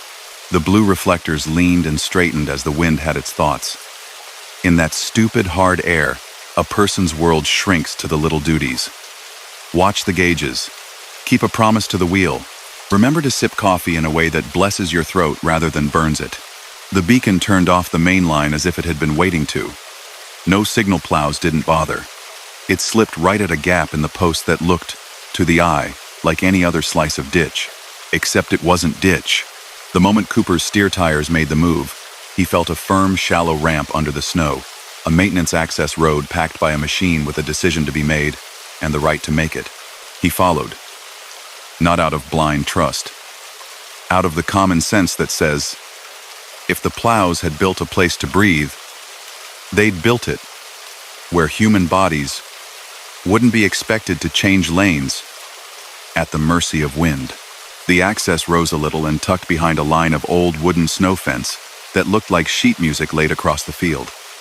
The fence sang the wind's song in a voice of slats and wire. He felt the world soften by half, then half again. The beacon glowed ahead with its patient vowel. The access road ended at what used to be a maintenance yard, or still was, or had always only been a rectangle of good gravel and a roomer. A low Quonset stood to the left, round-shouldered against the sky. A chain hung loose on the gate, looped but not locked, the way a farm gate is left when the work is in and the hands will be back in an hour. The beacon rolled through and cut right, and settled in the far corner without any shift in brightness to suggest a person had touched a switch up or down. He eased into the lee of the Quonset, set the brake, and felt the truck relax in its stance, shoulders down. Not because he had let go of the wheel, but because the wind had been told to move along. He cut his lights, and let the orange letter write itself softly against the inside of the weather a while longer. Then even that glow seemed to dim, not off, not gone, just less necessary, like a lamp in a room where a conversation had ended and no one wanted to make a point of standing up. Saturday. The engine's quiet idle turned into a companionable hum. The reefer clicked within its regular band of sound. Outside, the wind laid sheets of powder that tried to become drifts, and couldn't quite because the yard had been chosen to deny them that. From time to time, snow slid off the curve of the Quonset with a pleasing shush. It made him think of a comforter being pulled onto a sleeping dog. He let his eyes close in 5-minute sizes. The phone tried to deliver a message and failed. The heater wrapped the cab's air in something like borrowed wool. When he woke fully, the dark had begun to soften in the foolish way of winter dawns. A light that shows you shapes first and colors grudgingly. The wind still worked, but it worked elsewhere, on the other side of the snow fence. He stepped down to check his unit like always. Crunch of boots, the cold that nips and then agrees to be endured. Drifts had formed in delicate mimics of large animals, their humps and spines smooth, nothing sharp in them. The feed rode snug. The straps held their integrity. He laid a hand on a pallet to feel the easy discipline of weight and balance. He looked for the plow. He didn't expect grandness. He expected a county machine with a battered but loyal paint job, a brand name half sanded away, a blade with a history of carved lanes and rubbed curbs. There was no plow. There were no tracks where a plow would have turned. There were short, neat scallops in the snow where wind had played with anything that stuck higher than a boot's eyelets and made art out of it. The gate's chain still looped, resting on its own hook, as if someone had meant to come back and hadn't needed to rush. He was not angry. He was not unnerved. He stood in a yard that had outwitted the wind by leaning into the land and taking what cover it offered. He didn't need to name what had led him there to be grateful. A 4-wheel drive pickup with the state seal on the door nosed to the gate an hour later. The driver rolled the window down and called from inside, because nobody in this weather wanted to give up heat once it had been earned. "Good night to tuck in," the man said, wry with relief.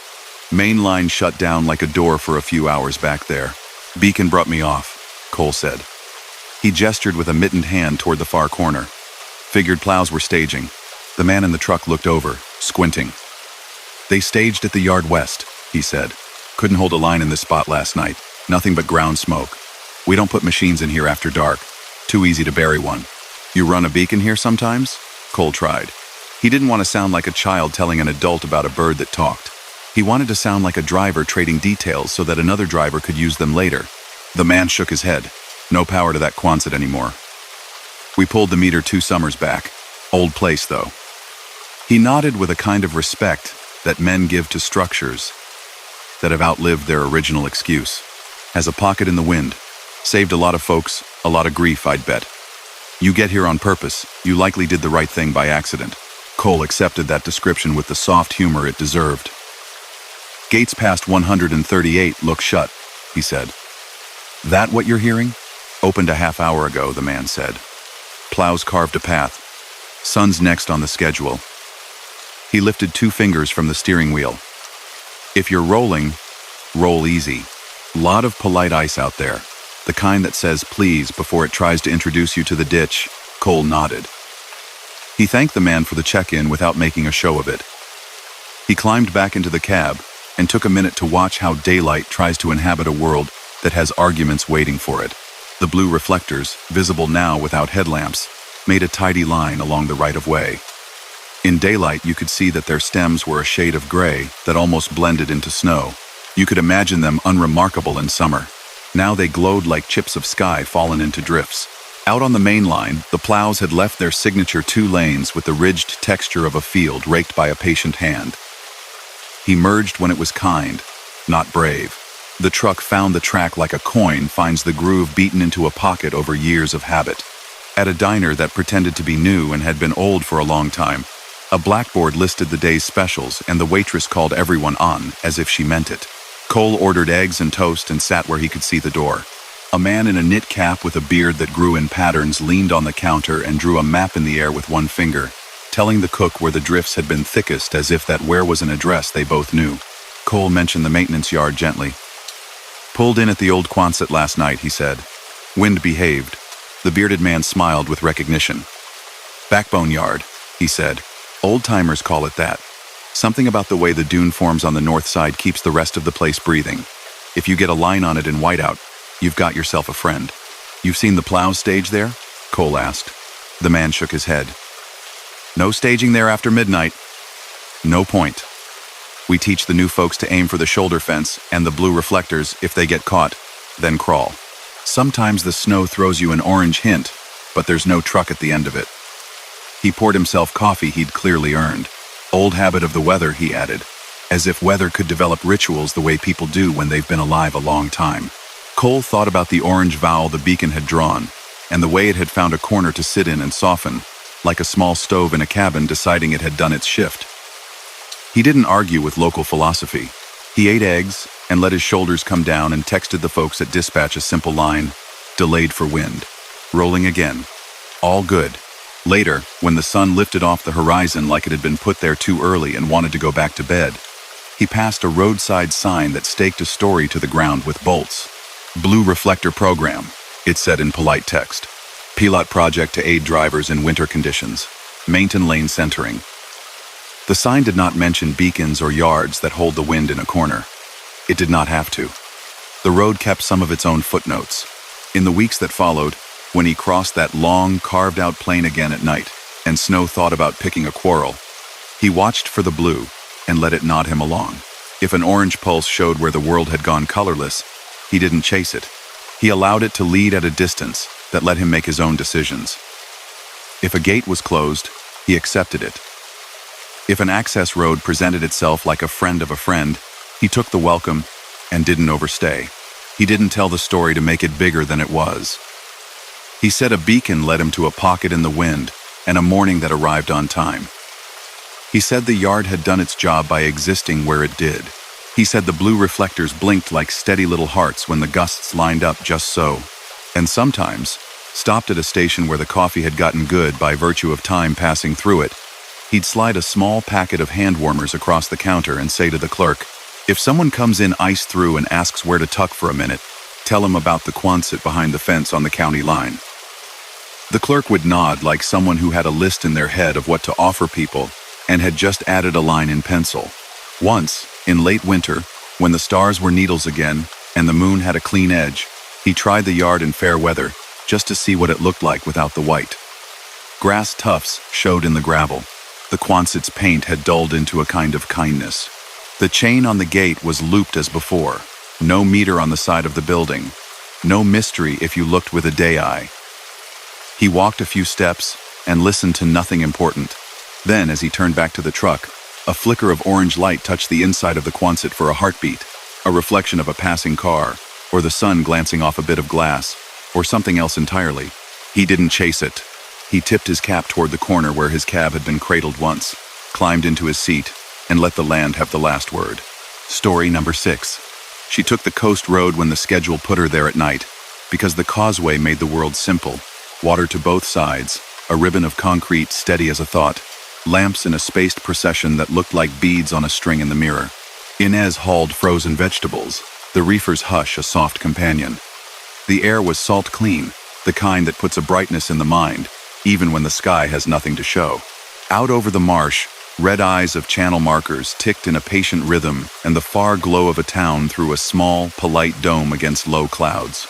The causeway had call boxes still, pale blue and neatly numbered, more historical than useful now, each with a little hood to keep off rain, each with a concrete pad that had seen 1,000 quick footsteps. The posted speed was generous, the shoulders shy. She liked the hum tires make on that surface, a note that settles in the chest. In the lanes around her, traffic thinned until it felt like she'd been given permission to carry something private across a quiet room. She kept the dash low. The little screen for her backup camera sat clipped above the radio, a habit from a winter when a tight dock taught her the value of an extra set of eyes. It was an old unit, not fancy, wired through a harness she'd run herself. At speed, it served no purpose. Still, she left it on sometimes the way a person leaves a lamp on in a distant room for comfort. Most nights it showed only a soft smear, the suggestion of her trailer's doors, a glow of running lights like two patient stars. A few miles in, the wind changed shape. Not harder, just less undecided, as if it had been told where to go. The bridge sections rose, leveled, rose again. Out over the dark water, the lamps laid their golden circles. Somewhere beneath, a fish flexed and let it go. She liked the feel of the wheel under her palms, and the way the truck rode like it had agreed to the plan. The first odd thing was the shimmer of amber on the little camera screen. A pair of hazard lights winked there, small as thumbnail moons. She glanced at the mirror on instinct. Nothing behind her, but her own markers and, far back, a pair of low sedan headlights softened by a line of spray, the wind tossed up and let fall again. The camera continued its private scene. Wink, wink, pause, wink, wink. The rhythm had personality. She frowned lightly and tapped the plastic of the screen with her knuckle, gentler than annoyance, more like making sure a clock is awake. The image steadied and then, just like that, went back to the usual ghost. 2 red dots for her trailer lights, the rectangle they framed. 2 minutes later, around a shallow curve, a car sat on the right shoulder with its hazards on. The driver had done everything right. Nose well off the line, reflective triangle set behind, hood up like a flag of neutrality. The wink-wink of amber lights met her headlamps. She gave the small arc of space the courtesy it asked, and eased, left a hair in her lane. A moment later she was past, the roadway clean again, water to either side murmuring its unspecific kindness. Coincidence. The mind keeps coin jars for things like that. She scanned gauges, the particular comfort of numbers that stay where they belong. The reefer ticked in its cycle and let the temp settle. Far ahead, a drawbridge section lifted its profile against the soft dark like a cat arching its back. The signs warned of crosswinds when ships passed, and tonight, no ship lights traced the channel, so the arm stayed down, doing nothing in particular. The backup screen fluttered again. This time it showed a wash of white like fog, but not on the road on the lens. Her camera sometimes caught mist when she backed into cold docks. A diffused bloom would cover the image until the warmth of the cab, slowly radiated, cleared it. She watched the white thicken, and then thin. Behind the white, a splash of brightness rushed across the pane, and left streaks as if someone had brushed it with a wet hand. She looked into the mirrors, and out the windows. Nothing wet struck her glass. The causeway's low wall kept spray down unless a gust aimed mischief at just the right moment. She made a note without needing to write it. If a fat wind decided to fling a sheet of water up and over at some narrow angle of road, best to have speed trimmed a little and both hands set. A minute later, a gust shouldered the truck, and a burst of spray hopped the barrier and kissed the windshield in a quick sideways sheet, more surprise than force. Wipers swept, the glass came clean, and she smiled because preparing for a thing is half the battle of meeting it. It could still be coincidence. The third time she told herself she was allowed to use the word odd. The camera resolved an arrow board the type work crews use, a rectangle with bright bulbs that say, merge left or merge right in honest geometry. The little screen showed it clearly, a single diagonal with cascading dots pointing left, set solid and without hurry. The lane around her was clear. No cones, no vests, no rumble of tires crossing a temporary marker strip. The image held for a count of 5, and then went back to the blank of night and the quiet of her own taillights. She rolled another mile and saw the glow before she saw the board. Amber bulbs ahead describing a careful set of instructions. A crew, 2 trucks, lights patient, men in helmets bringing a fallen trash can back from a reckless breeze had closed the right lane for 20 feet. The arrow asked politely. She merged. It was work measured in minutes. The board clicked to dark as she passed. The mind likes to build things out of 3 of a kind. Once she touched that thought, The others arranged themselves for her like beads on string. There was the stalled car first. There was the spray. There was the arrow. She let the wheel be her tether while she let the idea stand.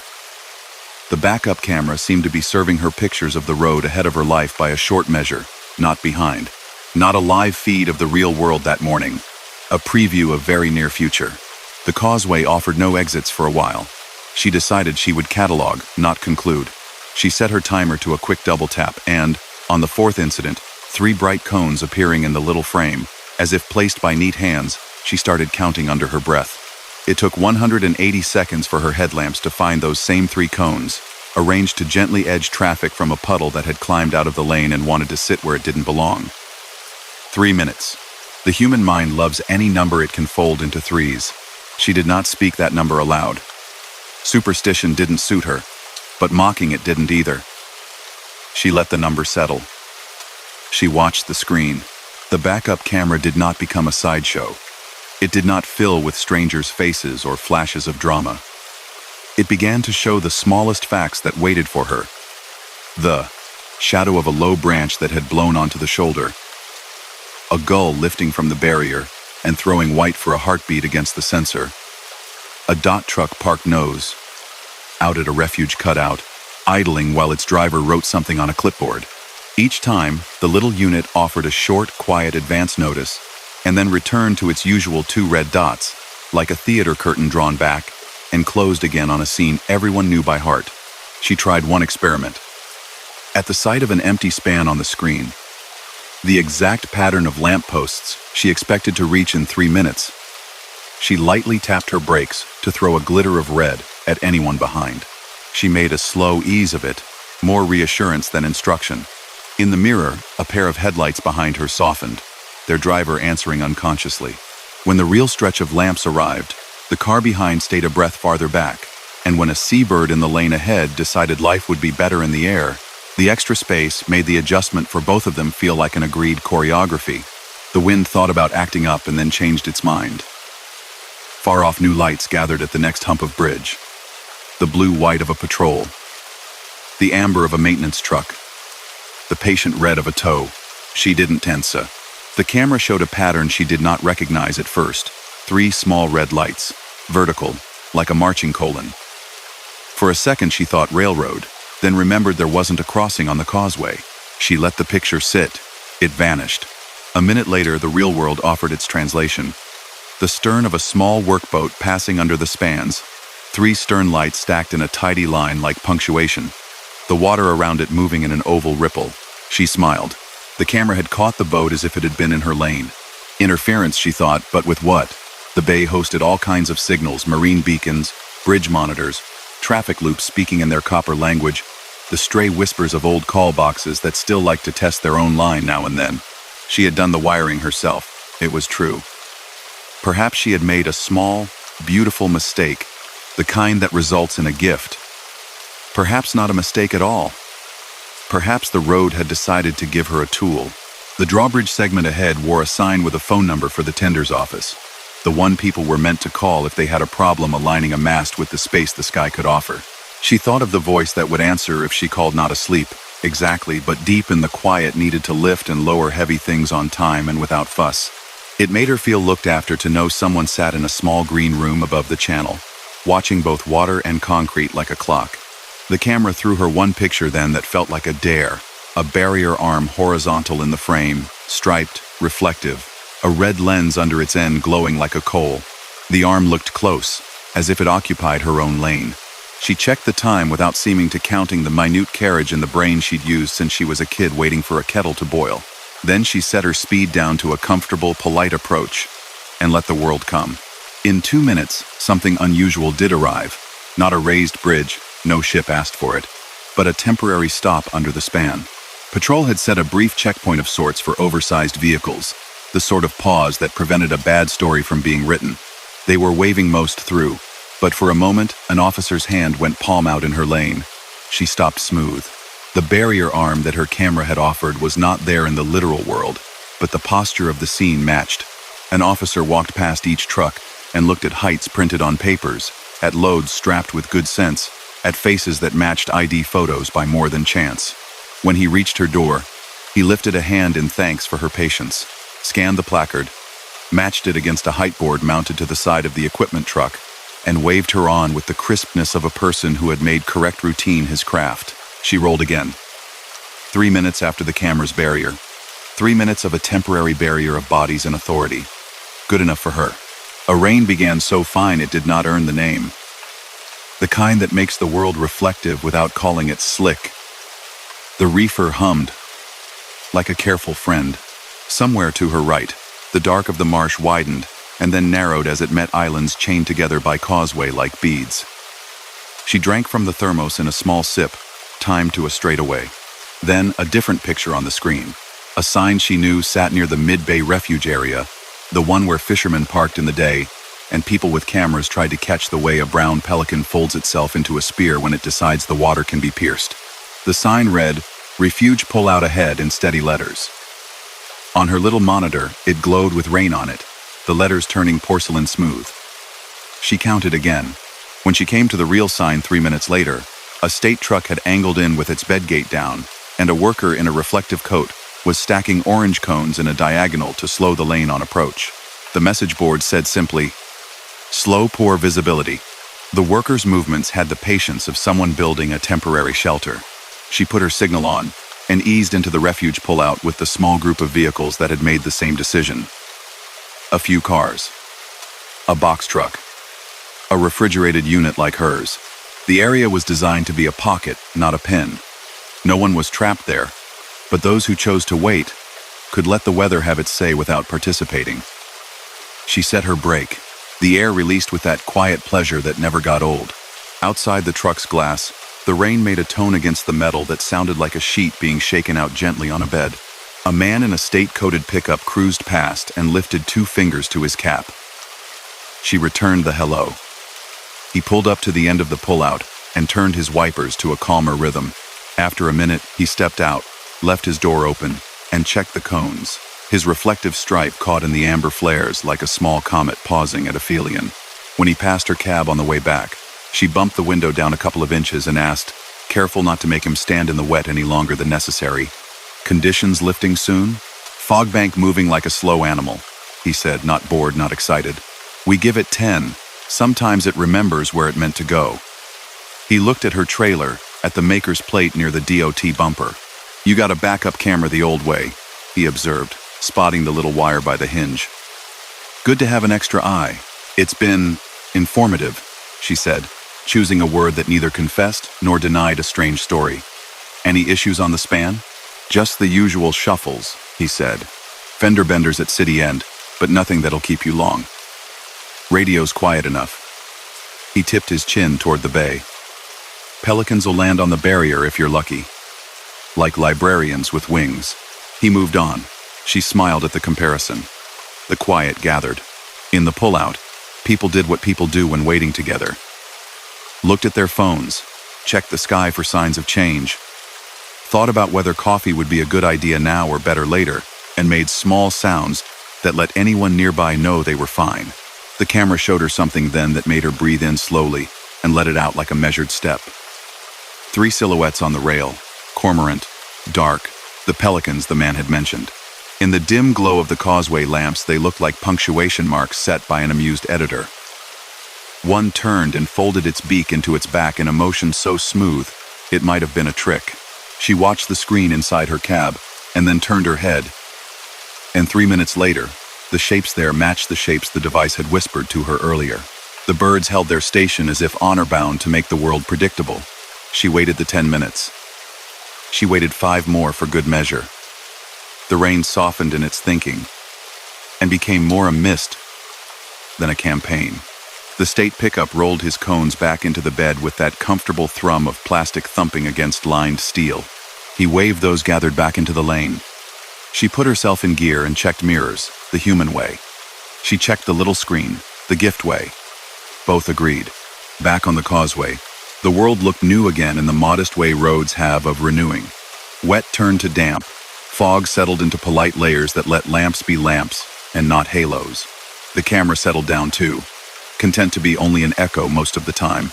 Now and then it offered a small courtesy 3 minutes ahead, a motorcycle's headlights skimming between cars like a stitch on the seam, a box of cardboard that the wind lifted and folded at the last second, and that, when she reached it in real time, had become no hazard at all. At the city end, she made the off-ramp a quiet, clean line and drifted into seaport streets that knew how to be both industrial and kindly. Her delivery was the sort where you backed to a door that groomed your mirrors, and a man with a clipboard offered you a pen that wrote on damp paper without complaint. She signed the blue page with her name in neat letters and waited while they unloaded pallets that smelled of cold green. The dock cat, a serious creature, inspected the underside of her trailer and pronounced it adequate by the simple fact of walking away. Inside the shipping office, above a radio that claimed to be tuned to the forecast but preferred jazz, hung a photograph of the causeway under a clear winter sky. The pullout was labeled with a dot and a line under it that read Refuge, Pelicans. Someone had stuck a little paper arrow by the drawbridge and written, in tidy ballpoint, "Listen here." Inez nodded at it, the way you nod at instructions drafted by a careful hand. When she mentioned to the night manager that the pullout had been thoughtfully staffed, the man set down his mug with the pride of a person whose team had done the basic good thing. "Good crew," he said. "A couple of those folks used to run the ferry before the bridge took over. They know water's moods." "You hear any funny chatter on your radio?" "Only my own," she said. It was almost the truth. Later, parked at a truck stop where the lights spilled warm across the lot and a string of flags lifted and lay down in the new wind, she pulled the fuse on the backup camera and reseated it. The screen blinked once and decided to be faithful to the present. She did not test it. She did not need to. She liked the idea that the causeway could teach an old square of plastic and wire to be a little ahead of itself and then let it go back to being what it was. A day later, on a different run under a clearer night, she took the coast road again because the schedule said so and because she wanted to see if repetition would ruin the charm. The camera stayed ordinary, a small ghost with 2 red stars. The world stayed ordinary too, which is to say it stayed miraculous and unremarkable at once. A patrol car sat nose out in a gravel turn, and the officer inside drank from a paper cup and looked like someone pretending not to listen to the ocean. The drawbridge lights reflected a ladder of gold on water that was in the mood to be a mirror. The pelicans stood elsewhere, making their quiet edits on a different page. It happened one more time, weeks later, when a line of summer fog lay low like a cat asleep across a doorway. In the little screen, 3 minutes ahead, she saw a message board lit with a phrase she had not seen used before. "Thank you for waiting." The letters went soft and went dark. When she reached the sign in real night, the board stayed blank. But a maintenance truck was parked nearby with its back hatch open and a laptop perched within. A worker with a coil of cable looked up and gave her the kind of nod you give when you feel you've been thanked on someone's behalf. She didn't tell the story in bars. She didn't make it into something it wasn't. If another driver asked about that stretch, she'd say the causeway behaved, that the pullout was useful, that the bridge crews were courteous, that the wind liked to practice its scales there, and sometimes that meant a person should pause and listen. But when she rolled across the water after midnight in the months that followed, and the mood of the road grew thoughtful, she let the little screen glow, just to see whether the world wanted to offer her a small and harmless hint. Sometimes it did. Once, she caught sight of a line of pelicans 3 minutes future in that pale rectangle, and by the time she got to them, they had resettled themselves by a numbered call box and looked for all the world like staff. And when she climbed down after a good run and checked her doors and tapped a bolt here and there the way a person does when making sure physical things resist myth, she would sometimes look at the lens of the camera and see, faint as a remembered song, the shine of the bay. She'd say, because it cost nothing and felt like good manners, "Thanks." And the lens would stare back with the patient expression of objects that assist without needing to be understood. Story number 7. Harper liked the way certain valleys held a softer night, like fabric laid over a table to quiet the dishes. She was hauling library books and school supplies, cardboard cartons banded neat, the kind of cargo that smelled faintly of ink and clean paper. Dispatch had threaded her route through a swath of hills that maps colored pale green and locals called the Quiet, the kind of place where the sky felt close because the ridges stood up to meet it. At the county line, a sign asked for courtesy in letters that had been repainted carefully over the years. Radio quiet, zone limit, transmitters. She watched the CB lamp wink to a polite sleep. Her phone signal dropped to a single indecisive bar, and then thought better of it. It felt good, actually. The cab filled up with the truck's own honest sounds. Engine, fan, the minor thread of wind around the mirror, the reefer's steady murmur in back. Outside, the world had different voices. A creak stitched itself along the shoulder. Somewhere, a night bird rehearsed a single phrase until it was right. The two-lane cut between folds of dark trees. Porches showed themselves now and then like small stages, lit by a single lamp. A cat sat on a step and blinked. An old satellite dish leaned under a floodlight with the slightly embarrassed tilt of a hat hung on the wrong hook. She tipped her chin at the top of the windshield to give the road more sky. The stars were fewer here than they were out west, but the ones that had made the trip were bright and sure. She'd planned her hour to land in this valley after midnight, when the school traffic and feed deliveries had long since gone to ground. Her atlas paper, creased from years of reluctant folding, named the next junction, where she'd catch a wider road and angle back to the interstate.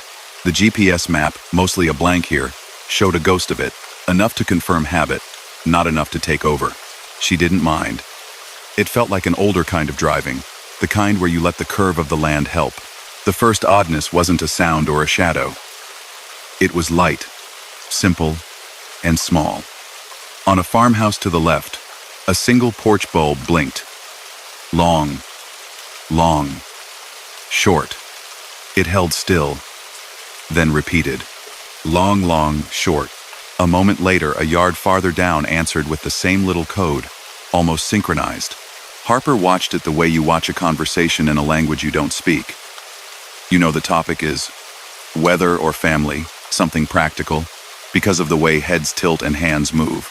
A deer lifted its head from the ditch, made a calculation, and chose stillness. She gave the animal a little extra room out of respect for the math deer do in their skulls. A bend carried her out of sight of the houses. When the ridge dropped away and gave her more sky, the night took on a gentle metallic hum she could not place at first. Then she remembered.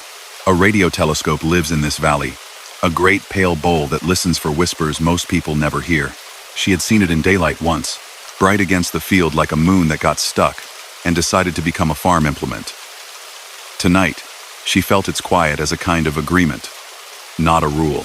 Another light blinked ahead. Long, long, short.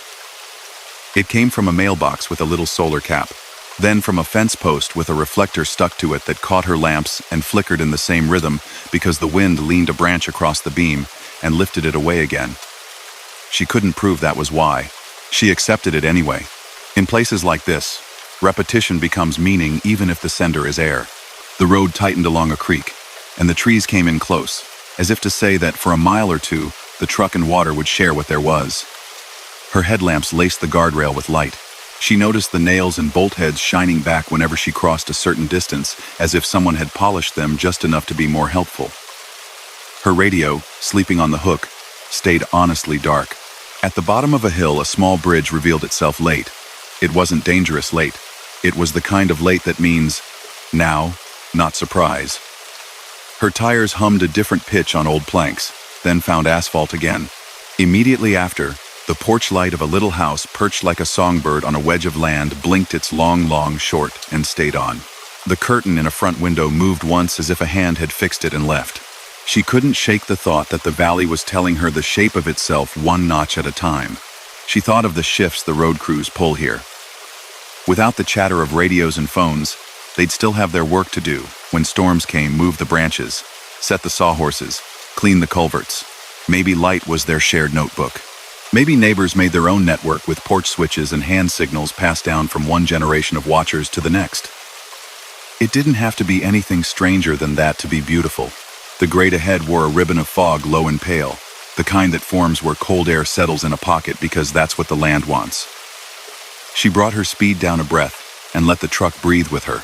At the crest, the black shapes of the hills made a horizon that looked walked on. The lane line carried her neatly. A sign for a side road sloped out of the dark. Fern Hollow? No. Outlet. Below it, someone had nailed a small board whose hand-lettered words had been repainted over faded paint. Watch the water.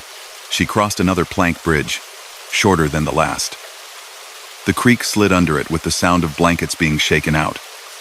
On the far side, a shape moved where shoulder met trees. Human. Reflective strip on a sleeve. The strip glowed like a fraction of dawn. The figure lifted a lantern. An actual lantern. Cold light. The kind that runs on a small battery you can change with gloved hands. The lantern made one circle in the air, and then came to rest. Low. Steady. Stop. The universal version. Older than radio. Harper set her brake and let the air give its good sigh. The person stepped out enough to be a person, not a trick of branches. A hat with a brim, a coat that looked like it would smell like canvas and a little smoke if you stood close. The lantern held low spoke calm. The hand lifted in the way flaggers lift hands when they mean it but don't want to startle anyone. She opened her window 2 inches and let the cold in where it would sting and wake. The figure called, voice pitched to carry, but not to scold. High water at the mill bridge. You'll want the back way round. You all right stopping a minute? Yes, she said, and the warmth of her breath showed itself and was gone.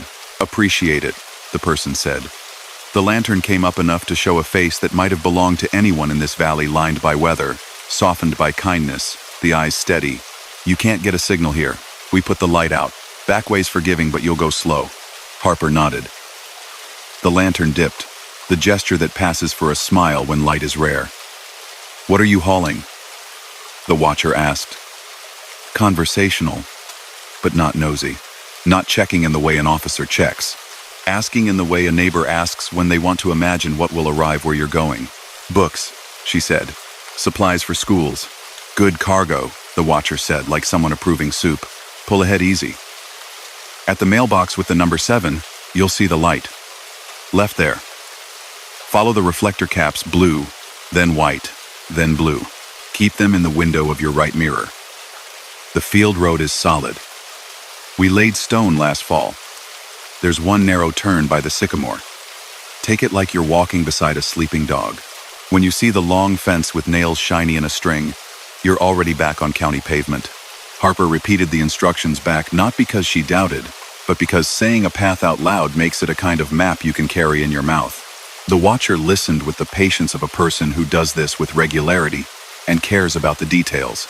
That's it, the lantern said, lamp warm against flannel. There'll be folks at the bottom with another light to send you on. We're trying to keep trucks out of the bad dip. We haven't lost the bridge.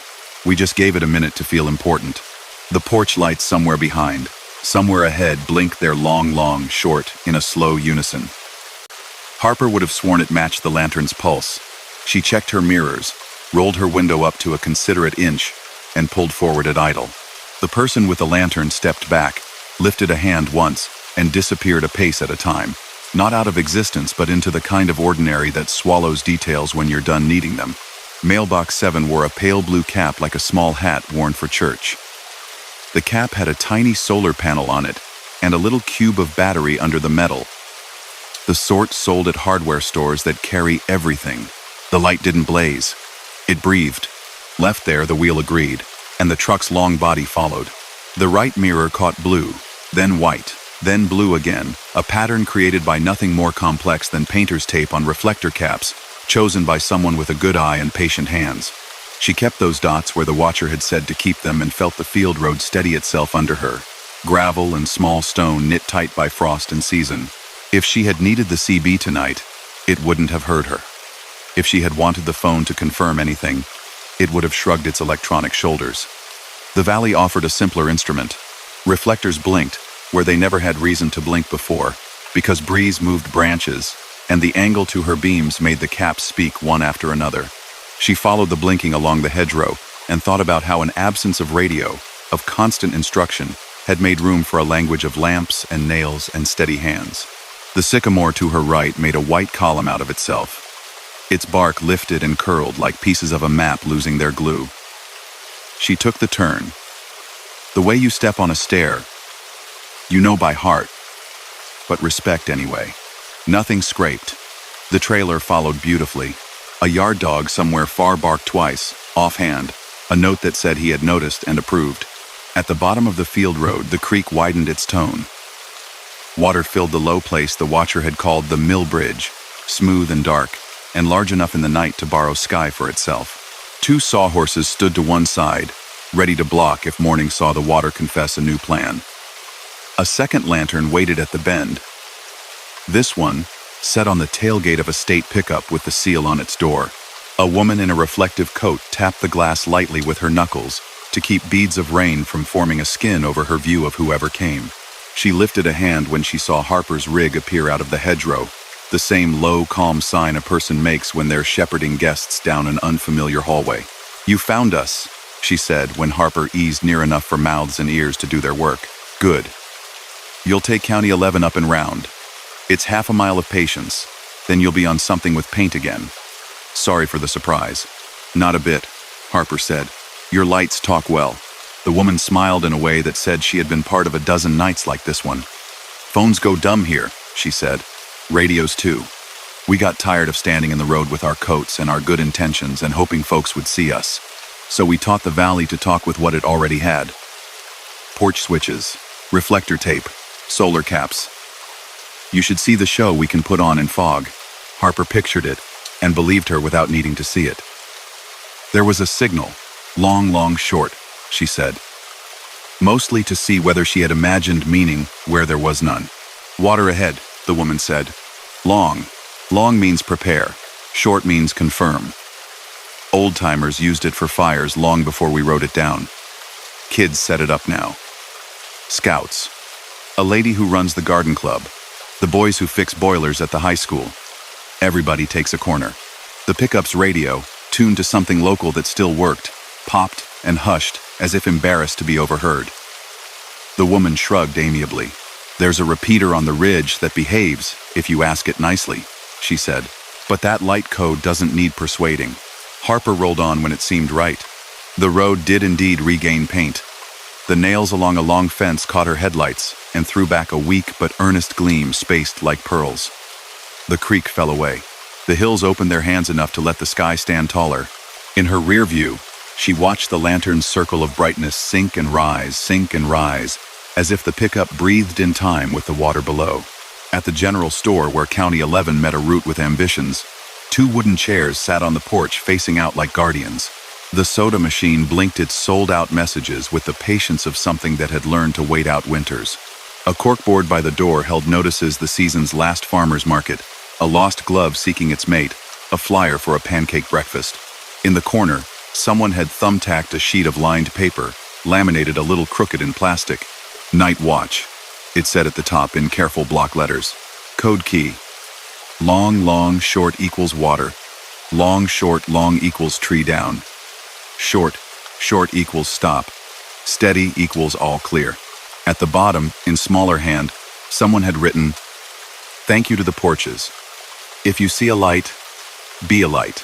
She touched the edge of the laminated page with the knuckle of a gloved finger, the way you touch a photograph of a place you like. Inside the store, a bell on a loop of fishing line tapped twice as the clerk came through a back door with a stack of fresh coffee cups. He nodded with the neat respect of a person whose night had already contained enough conversation to make more unnecessary. "Bridge all right by morning?" Harper asked. "Will be," he said. "She just likes a chance to catch her breath when the creek tells a story." "You passing through?" "Dropping boxes at the school," she said. Then back to the numbers on the big road. He poured coffee like a man who had kept his hand steady pouring through power outages. "Good cargo," he said, and Harper thought of the watcher saying the same, and decided it must be this valley's way of blessing anything useful. "You mind the turn at the church?" he added. "It's tighter than it seems." She did mind it. She minded everything the way careful drivers mind, with attention paid to right now and a small budget reserved for surprise. The truck moved through the last dark folds, rose to a stretch of open field, and found a highway wide enough to invite a yawn. Behind her, in the mirror, she saw the dawn think about it. Ahead, a faint orange seam made a promise it always kept. She did not call the story a haunting. There were plenty of reasons for lights to blink in a valley where radio waves were treated like moths. She didn't say the watchers stepped out of old photographs, even though their coats and hats could have. She told it later, if she told it at all. As the time the hills spoke without speaking, and porches behaved like beacons, and a bridge was spared a little for being honest about needing a pause. Back on the interstate, Bars returned to her phone in tidy increments. Messages arrived that had missed her in the folds of the road. A tired weatherman on her dash radio offered maps and said words like trough and clearing with the relief of a person who might get to sleep soon. She keyed the CB and let it warm an earful of low conversation westbounds and eastbounds, swapping mile markers like trading cards. She didn't mention the code. She didn't need to. The truck knew where it was again in the way it knew it had always been. And the quiet she had borrowed from the valley had left its shape in the cab like the imprint a body leaves in a chair when it gets up and says, "See you in a bit." Later that week, rolling the same route in daylight, she eased down the side road to see the creek behave under the mill bridge when the sun had its say. Children stooped under the sycamore to collect round stones. A man with a measuring stick drew a neat pencil line on a ledger hung from a string. The porch lights did not blink. They looked like eyes at rest. At the general store, the corkboard held a new note on the night watch sheet in a different hand. Long, short worked. Truck with books got through. Thanks. She put a 6-pack of batteries on the counter and slid them toward the clerk. "For the caps," she said. He didn't make a big thing out of it. "We'll put 'em where they'll count," he said. "If the fog plays again, we'll make do." The dish in the distance tilted slowly that day, listening and turning, a pale shape over corn stubble and frostbitten grass. She thought of all the kinds of quiet the world holds, and how sometimes silence is a kind of equipment people use together.